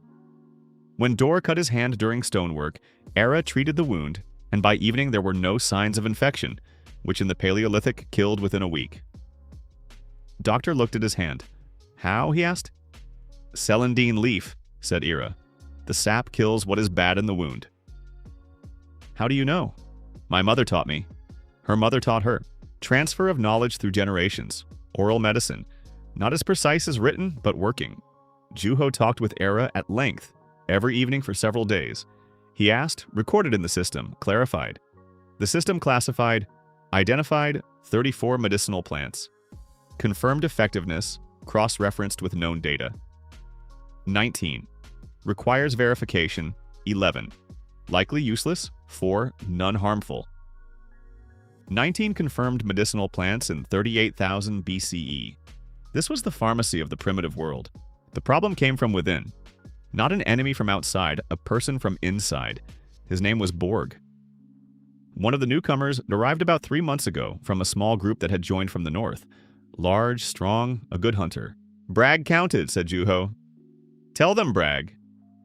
Bragg, a former hunter from Gore, now the tribe's head counter, said evenly. In 3 months, Borg brought in the most. 23 kills. How much did everyone bring in together? Asked Juho.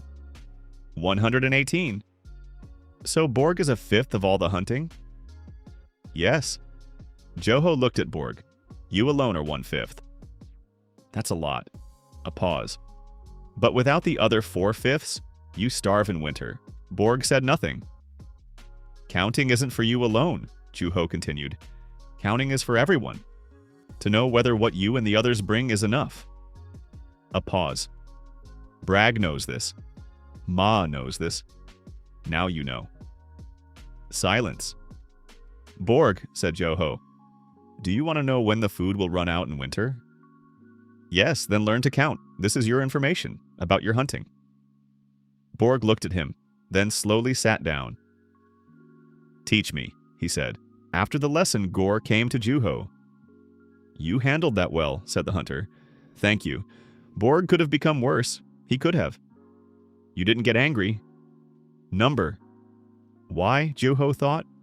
Because Borg is right, he said. Hunting matters. It matters a great deal. I never said otherwise. A pause. When a person is afraid they're being devalued, getting angry at them doesn't help. You need to show them they're valued. Gore was quiet. Rock, he said.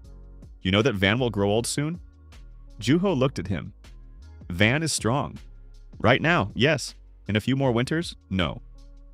Gore spoke without excess. Who is chief after Van? Silence. That's for Van to decide. Van is already thinking about it, said Gore. I've seen how he looks. Who does he look at? Gore looked at Juho directly. At you. Van called him aside. Not by the fire, by the river in the evening, when the tribe was occupied with its own affairs. A place for conversations not meant for everyone. They sat in silence at first. Van had aged over 2 years. Not weak. Wiser. His movements had taken on the economy of a man who had understood that strength is finite and must be spent rightly. Rock, said the chief.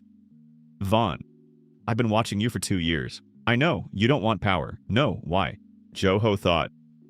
Power is a tool, he said, worth nothing on its own. What matters is what you build with it. You build without power.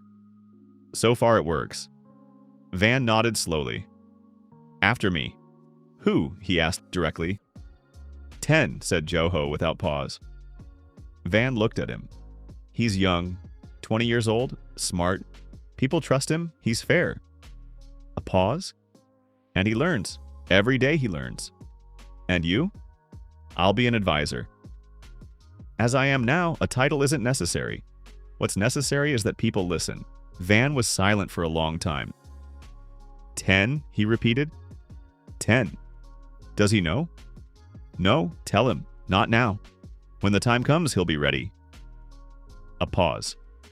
If you tell him now, he'll start thinking about power instead of thinking about people. Van looked at the river. You've been thinking about this for a long time, from the first day.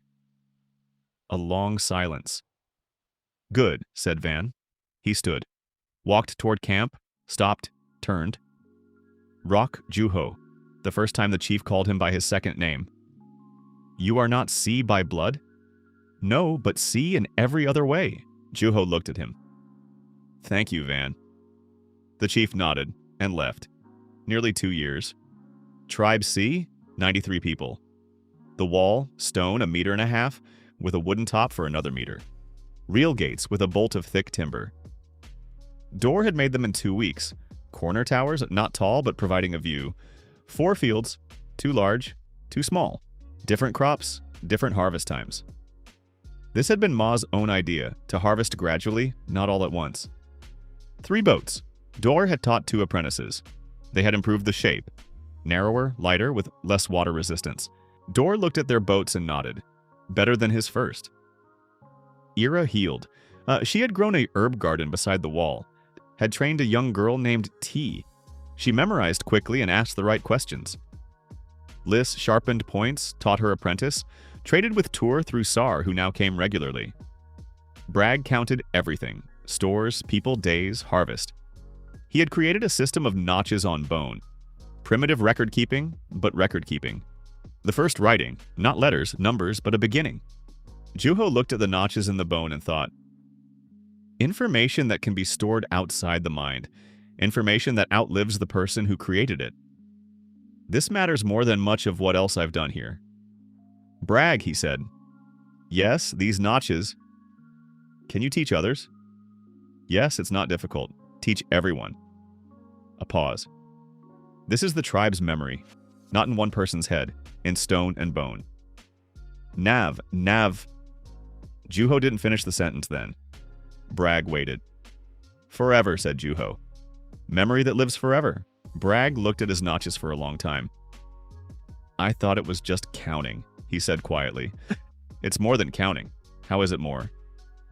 Juho took a piece of smooth bone. Made 3 notches. This is 3, he said. 3 fish today. Tomorrow you die. A pause. A year from now someone picks up this bone, sees 3 notches. Nose, 3 fish. Bragg looked at the bone. I'll die and the 3 fish will remain.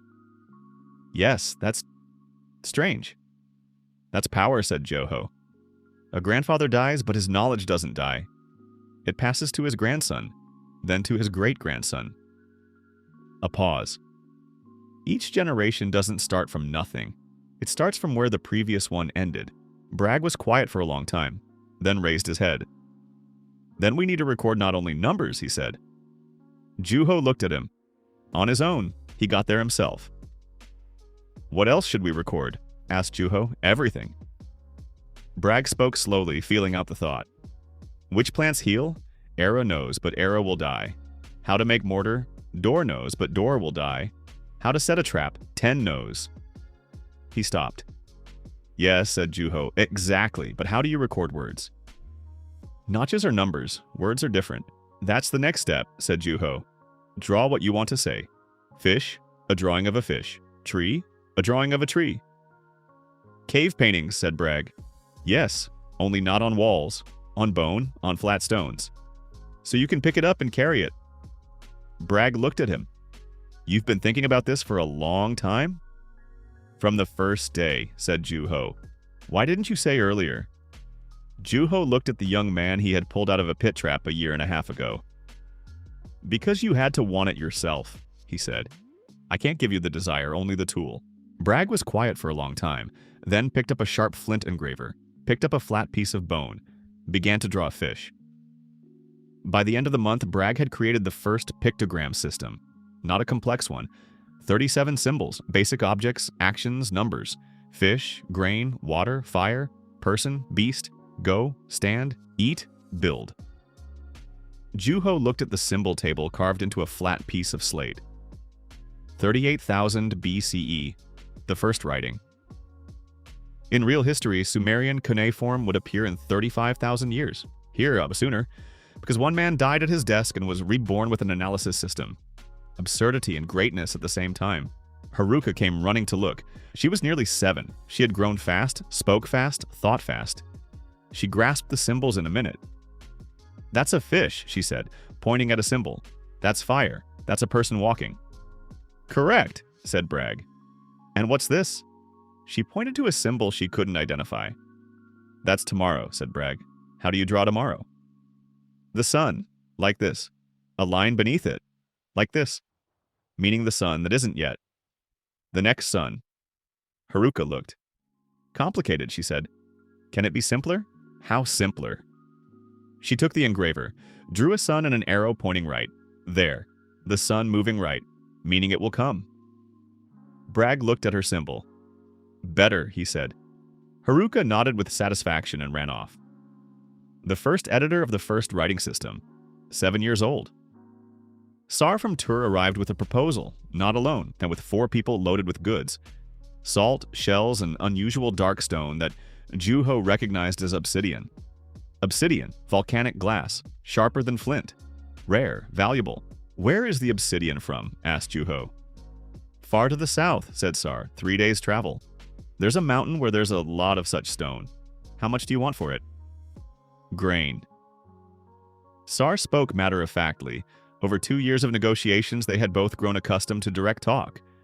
"And something else. Speak." "Tur wants to know how to make pots." Juho looked at him. Technology in exchange for resources. This was the first real trade deal involving intellectual property in the history of humankind. "Possibly." "We'll share the pots," said Juho. "But Tur must give us something else." "What?" "The route to the Obsidian Mountain." "Exact?" "And the right to go there," Sar thought. "Tur won't let outsiders onto their territory. Then Tur will bring obsidian to us every season. A fixed amount." A pause. "For grain and pots." Sar looked at him. "You want permanent trade?" "Yes. Not a one-time deal. Permanent. Every season. The same arrangement." Juho spoke slowly. "Tur knows it will get grain. C knows it will get obsidian. No one wonders will I get it or not. Simply, I will get it." Sar understood trade. It had been his business since childhood. "A pact," he said. "A pact," agreed Juho. The obsidian changed the weapons. Lise held the first piece like something alive, carefully with the expression of a person who had encountered perfection. "This is better than anything I've seen," she said quietly. "It cuts better than flint?" "Much better." She drew it across her finger, not hard, barely touching, a thin line of blood. "Sharper. Be careful, I know." She was already studying the obsidian, turning it. "But the flake is different. Flint crumbles. Obsidian splits evenly." A pause. "If you strike it right, the blade is thin like—" She fell silent. There was no word for it. "Like a fingernail," Juho suggested. "Thinner," said Lys. In a week, she made 10 obsidian points. Gore threw one at a tree. The point went in a third, deeper than a flint one. "This changes hunting," said Gore. "And defense," added Juho. Gore looked at him. "You're thinking about Gore?" "I'm thinking that we're stronger than we were a year ago," said Juho. "That's good for everything." The illness came suddenly. Not war, not hunger. Illness. Simple, terrible, incomprehensible. It started with the children. 3 fell sick in one day. Fever, weakness, a rash on the skin. Era examined them immediately. Her face, Juho had learned to read it, became serious. "Have you seen this before?" he asked. "Yes." A pause. "In my old tribe, of those who got sick, half died." Silence. Half. "Children more often, elders always." Juho looked at the sick children. System. What could this be? Symptom analysis. High fever, spotted rash, muscle weakness. Presumed viral infection. Without microbiology, precise identification is impossible. Parallels with known diseases, measles, rubella, smallpox, all possible in this period. Actions without modern medicine. 1. Isolate the sick, reduce spread. 2. Hydration during fever. 3. Rest. Basic, but all we have. Era, said Juho. We isolate the sick, a separate dwelling? Parents won't want to... I know, we'll explain. A pause. Have you seen how illness passes from person to person? Through touch, through air at close range? She spoke like someone who had seen this with her own eyes. If you lie beside them, you get sick. Then isolation, said Juho firmly. This isn't cruelty. This is protection for the others. Explaining it to the parents took an hour. A hard hour. The mother of one of the children wept, didn't want to leave. Juho didn't give orders, he explained, again and again, until the woman nodded herself, with pain but with understanding. I'll stay close outside, she said. Yes, outside, yes. 3 critical days. Era didn't sleep. T, her apprentice, helped. Juho came every few hours, watched, suggested ideas, cold water on the forehead, a decoction of willow bark which brought the fever down. System. Willow bark contains salicin, a precursor to aspirin, effective against fever. Era uses it instinctively and correctly. On the 4th day, the first child began to eat.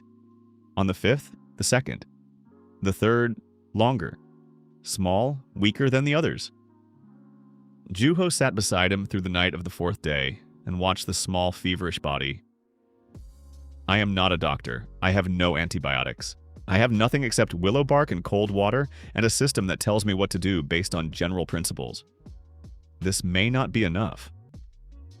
Era sat across from him. Do you think he'll die? She asked. Directly, without excess. She had long since learned to speak to Juho directly. I don't know, he said just as directly. Have we done everything? Everything we can. Era looked at the child. Then now it's only up to him, she said quietly. By the morning of the 5th day, the fever broke. Slowly, but it broke. By evening, the boy opened his eyes, looked at Era, said one word, his mother's name. Era stood, walked outside, called the mother. Juho stayed sitting inside. He listened to the sound from outside, like a sound difficult to describe. A woman who had been afraid for 3 days and was no longer afraid. One child, small, in the scale of history, nothing. But here, everything. The illness passed through the tribe over 2 weeks. 19 people fell sick. 1 died. An elderly man who had arrived a month ago, already weak before the illness. Era couldn't save him, she said so honestly, without trying to conceal it. The body was too weakened. 18 survived. After the quarantine, Juho held a lesson. Not an ordinary one, a special one. Illness passes from person to person, he said. Through touch, through air close by. A pause. This means hands. We touch the sick. Then we touch food. Then we eat. The illness enters inside. How do we stop it? Asked Tia.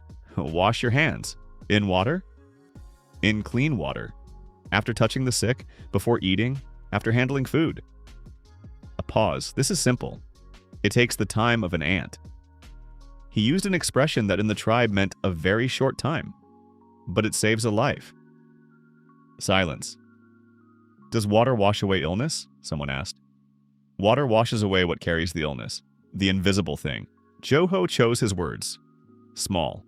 Smaller than a grain of sand, but alive. And it passes from person to person. Explaining the concept of microbes without a microscope? Impossible to do fully, but sufficient for understanding the behavior. How do you know it's alive? Asked Haruka. 7 years old. A question that would stump anyone.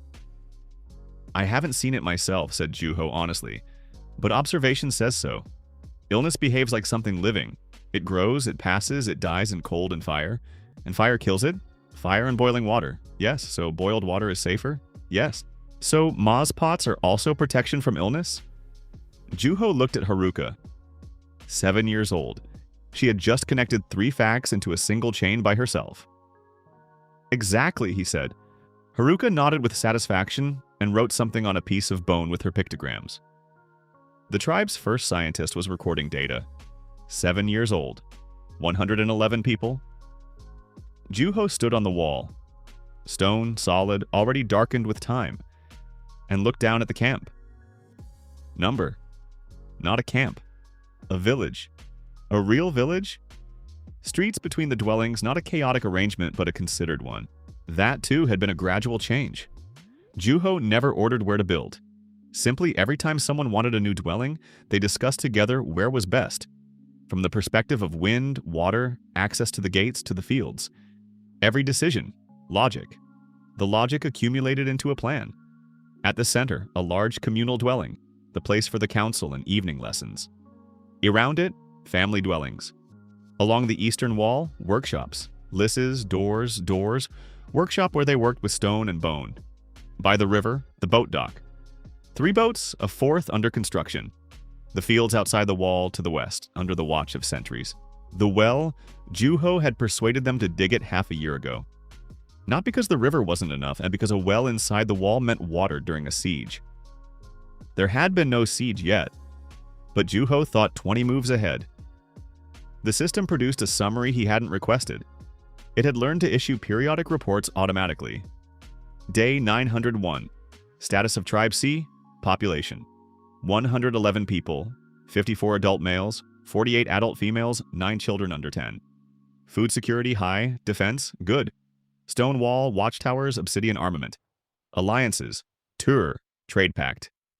Northerners, Rurg, mutual aid. Threats, Gore, potential. Unknown tribes from the west, unevaluated.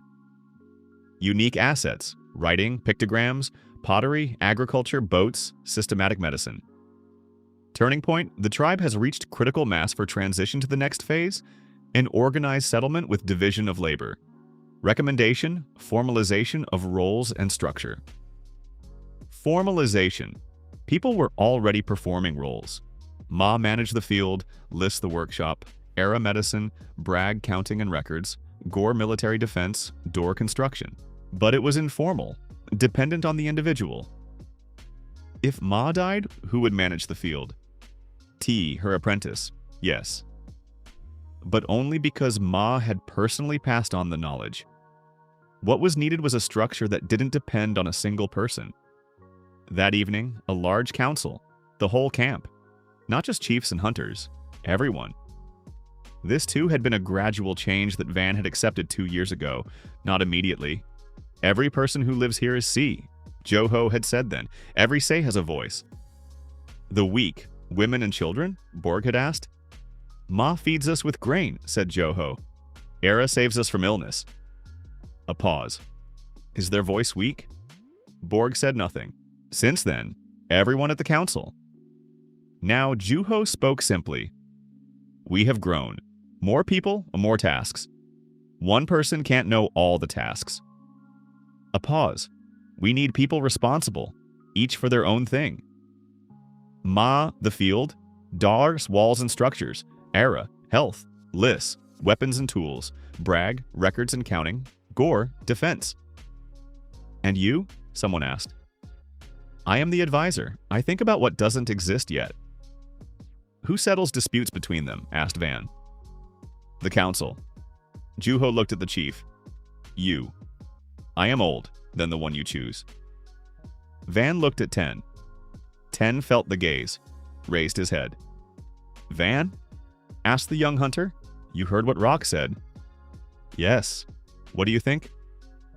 Ten was quiet for a moment, then stood. He spoke calmly. A 20-year-old man who had spent 2.5 years learning to think ahead. I think Ma knows the field better than I do. Era knows illness better than I do. Gore knows fighting better than I do. A pause. A chief doesn't need to know everything better than everyone. A chief needs to listen to those who know and decide rightly. Silence. Van looked at him for a long time.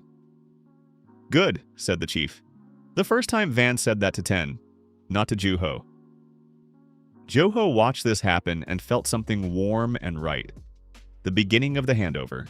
The warning came from Rurg. The northern hunter had sent his man, young, fast. Rurg himself hadn't come. He was far away.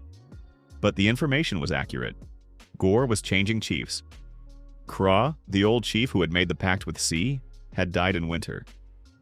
The new chief was young, aggressive, named Scar, and Scar didn't recognize Kra's pact. "When will they come?" asked Gore. "Rurg's messenger didn't know exactly," said Juho, "but soon, while it's still warm." "How many of them?" Gore had grown, now 70 to 80 hunters. Silence around the fire. 70 to 80 against 32 combat-capable men in Sea. Even with Obsidian, even with the wall, this would be hard. No. This was a different fight than the one on the path 2 years ago.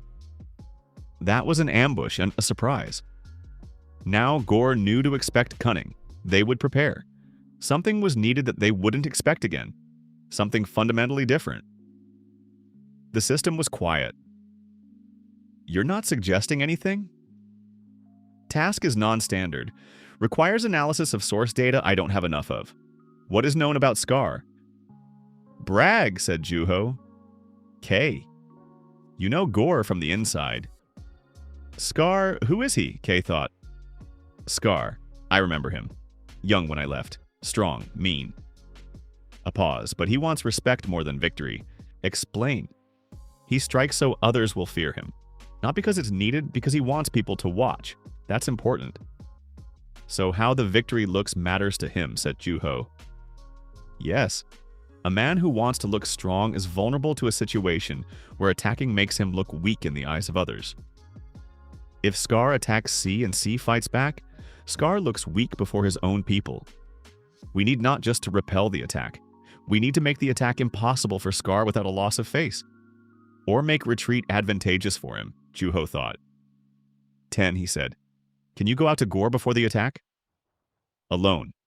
With a white peace flag." "Why?" "To speak with Scar." "What is there to speak about with a man coming to kill? About why not killing is more profitable." 3 days of preparation. Juho drew out, in pictograms with Bragg's help, a proposal for Scar. Not a plea. Not a pact between equals. A proposal that was advantageous to Scar. Trade, permanent, grain, pots, obsidian points, Sea would give to Gore. In return, nothing material. In return, status. Gore as the protectors of Sea. Officially, publicly. All the tribes of the region would know that Sea was under Gore's protection. For Scar, that meant his name spoken everywhere. His strength recognized. Without a single hunter killed. For a man who wants respect, better than victory in battle. Ten listened to the plan. "Do you think he'll agree?" he asked. "I think he'll have a choice," said Juho. "Attack a fortified Sea camp. Lose men, possibly lose and look weak. Or get grain, a fine status, and look like a wise chief who extracted tribute from a wealthy tribe without bloodshed." Ten thought, "And if he doesn't agree, then we fight." Juho looked directly. "But then it's his choice, not ours." Ten left at dawn, alone. Without weapons and only a white hide in his hand. Gore stood at the gate and watched him go with the expression of a man who wants to stop him but doesn't. "Will he come back?" he asked Juho. "Ten is smart," said Juho. "A smart man knows how to talk to those angrier than himself. Or a smart man comes back with a spear in his back." "Then we fight," Juho repeated. Gore looked at him. "You're calm today." "No," said Juho, "but calm on the outside." Ten returned the following day at midday. Alive, without wounds. He came to Juho and Van, sat down. "Scar listened," he said. "And?" "He was angry. For a long time. Shouted that Sea were weak and should be afraid." A pause, then went quiet and thought. "Thought for a long time?" "Until morning. I waited by their camp." Then, Ten raised his hand. In it was an ornament, a necklace of large animal fangs, the symbol of a Gore chief. "Scar took it off himself," said Ten. "Gave it to me. Said give it to your chief. It means a pact." Van took the necklace, looked at it. "He agreed?" asked Juho. "He agreed," said Ten. "But he stated one condition." "What?"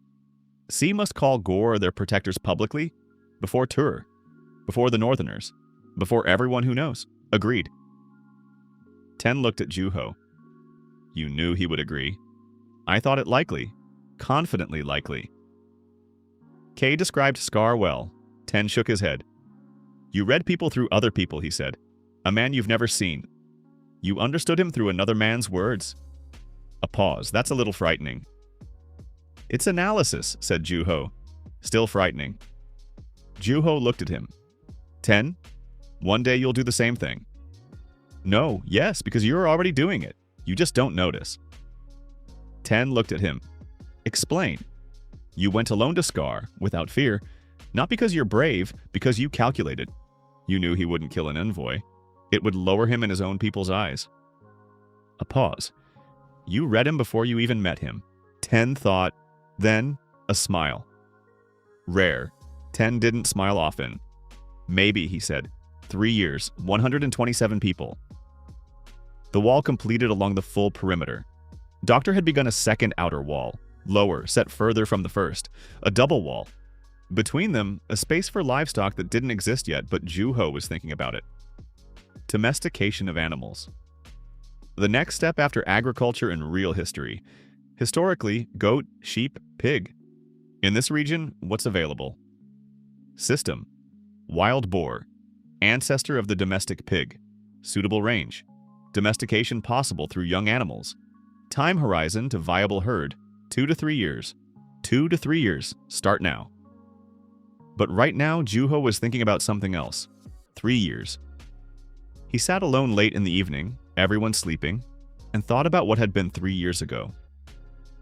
Khan Juho, data analyst, died at his desk. Rock, a man of tribe Say, alive. The boundary between them had grown thin. He now thought in the C language automatically. Sometimes Korean came with difficulty, required effort. The body that had been foreign on the first day had become his body. The people around him were not strangers from another time. They were his. Ma, the first to accept the idea of the field. Gore and who called him annoyingly clever, and that was the highest praise. 10 who had learned to think ahead. Haruka who had redesigned the symbol for tomorrow at age 7. Bragg who had created the first writing. Doctor whose hands built things that lasted. These are my people. Not biologically, not by blood. By 3 years. The system gave a quiet notification. 3-year report. Day 1, 34 people, no prospects, critical threats, 0 technologies above basic level. Day 1095, 127 people writing, agriculture, 4 crops, pottery, stone construction, boats, systematic medicine, trade pacts, military alliances. Qualitative leap from tribe to proto-village. Next threshold, 200 plus people, labor specialization, permanent trade routes. At current rate of progress, 4 to 5 years. 4 to 5 years to a real city. Juho looked at the stars. 38,000 BCE. The same stars, the same sky. A different Earth, alive, untamed, vast. A small fire below, 127 people, a stone wall, the first pictograms, small and immense at the same time. 10 sat down beside him quietly, the way only he could without a sound. You're not sleeping? He asked. I'm thinking. About what? About 3 years. 10 was quiet. Rock, he said. Joho. Joho. Do you miss where you came from? A long silence. Sometimes, said Joho honestly. Who do you miss? Who? Not what? Who? Mother? Father? Colleagues who would put a new analyst in my place within a week. A city with electricity and hot water. People who would never know I had disappeared. The people who were, he said, were they good? Different, said Juho. As everywhere. Here they're different too. Here I know everyone by name. 10 thought. Is that better? He asked. Juho looked at the stars. Yes, he said, that's better. Silence. Juho, said 10. Yes, Van spoke with me yesterday. I know, you knew what he would say? I thought it likely. 10 stared at the fire for a long time. I'm not ready to be chief, he said. No one is ready when they begin, said Joho. You become ready during. Will you be here? Yes, always? Joho looked at him. Always. That word in the mouth of a 20-year-old hunter meant as long as I live. And I am alive, as long as I live? I'm here, said Joho. 10 nodded, with satisfaction, like a man who had received the answer to the most important question. Then I'm ready, he said simply. Morning. The first ray of sunlight on the stone wall of Trebse. Haruka sat on the wall. She had learned to climb it long ago. Her parents had stopped taking her down and was drawing on bone. New symbols, not numbers, not pictures. Something in between. Juho came and stood beside her. What are you drawing? He asked. History, said Haruka. Which one? Ours. She pointed to the first symbol. This is the forest. This is a small tribe. The next one. This is fire. The next. This is the wall. This is many people. She pointed to the last symbol, complex, several elements together. This is tomorrow. Beautiful, said Juho. I want the children who come after to know where we came from, said Haruka simply. So they remember. A historian. The first historian of Tribe Sei. 8 years old. Keep going, said Juho. Haruka nodded and bent back over the bone. Juho looked at the waking village. Smoke from the dwellings. The smell of grain porridge. Ma cooked it in the mornings, added something from the herbs. She had a way of making it taste good. Gore's voice at the gate, strict, morning sharp, checking the sentries. Liz already sitting at her workshop, working, hands moving as always, like breathing. Bragg walking somewhere purposefully with his record bones tucked under his arm. An ordinary morning. 127 people, a stone wall, 4 fields, boats on the river, the first writing, the first medicine, the first alliances, the first trade pacts. Small. By the standards of where I came from, laughably small. By the standards of 38,000 BCE, the first fire in the dark. The system gave a quiet notification. Host, 3 years. Interim result, task in progress. Next milestone, a city. Forecast for reaching the 300-person threshold at current rate, 6 to 8 years. Forecast for the first permanent market, 4 to 5 years. System question, do we continue? Juho looked at the waking village. At Haruka recording history on bone. At 10 walking toward the gate, already carrying himself with the bearing of a man who bore the responsibility he had accepted the night before. At the wall that hadn't existed 3 years ago. Do we continue? We continue, said Kan Juho out loud. In the sea language. His language. Between the first fire and the first city, not years. People. Ma, who thought to plant beans alongside grain. Bragg, who drew the first fish on bone. Dahor, who laid stones in mortar. Haruka, who redesigned the symbol for tomorrow.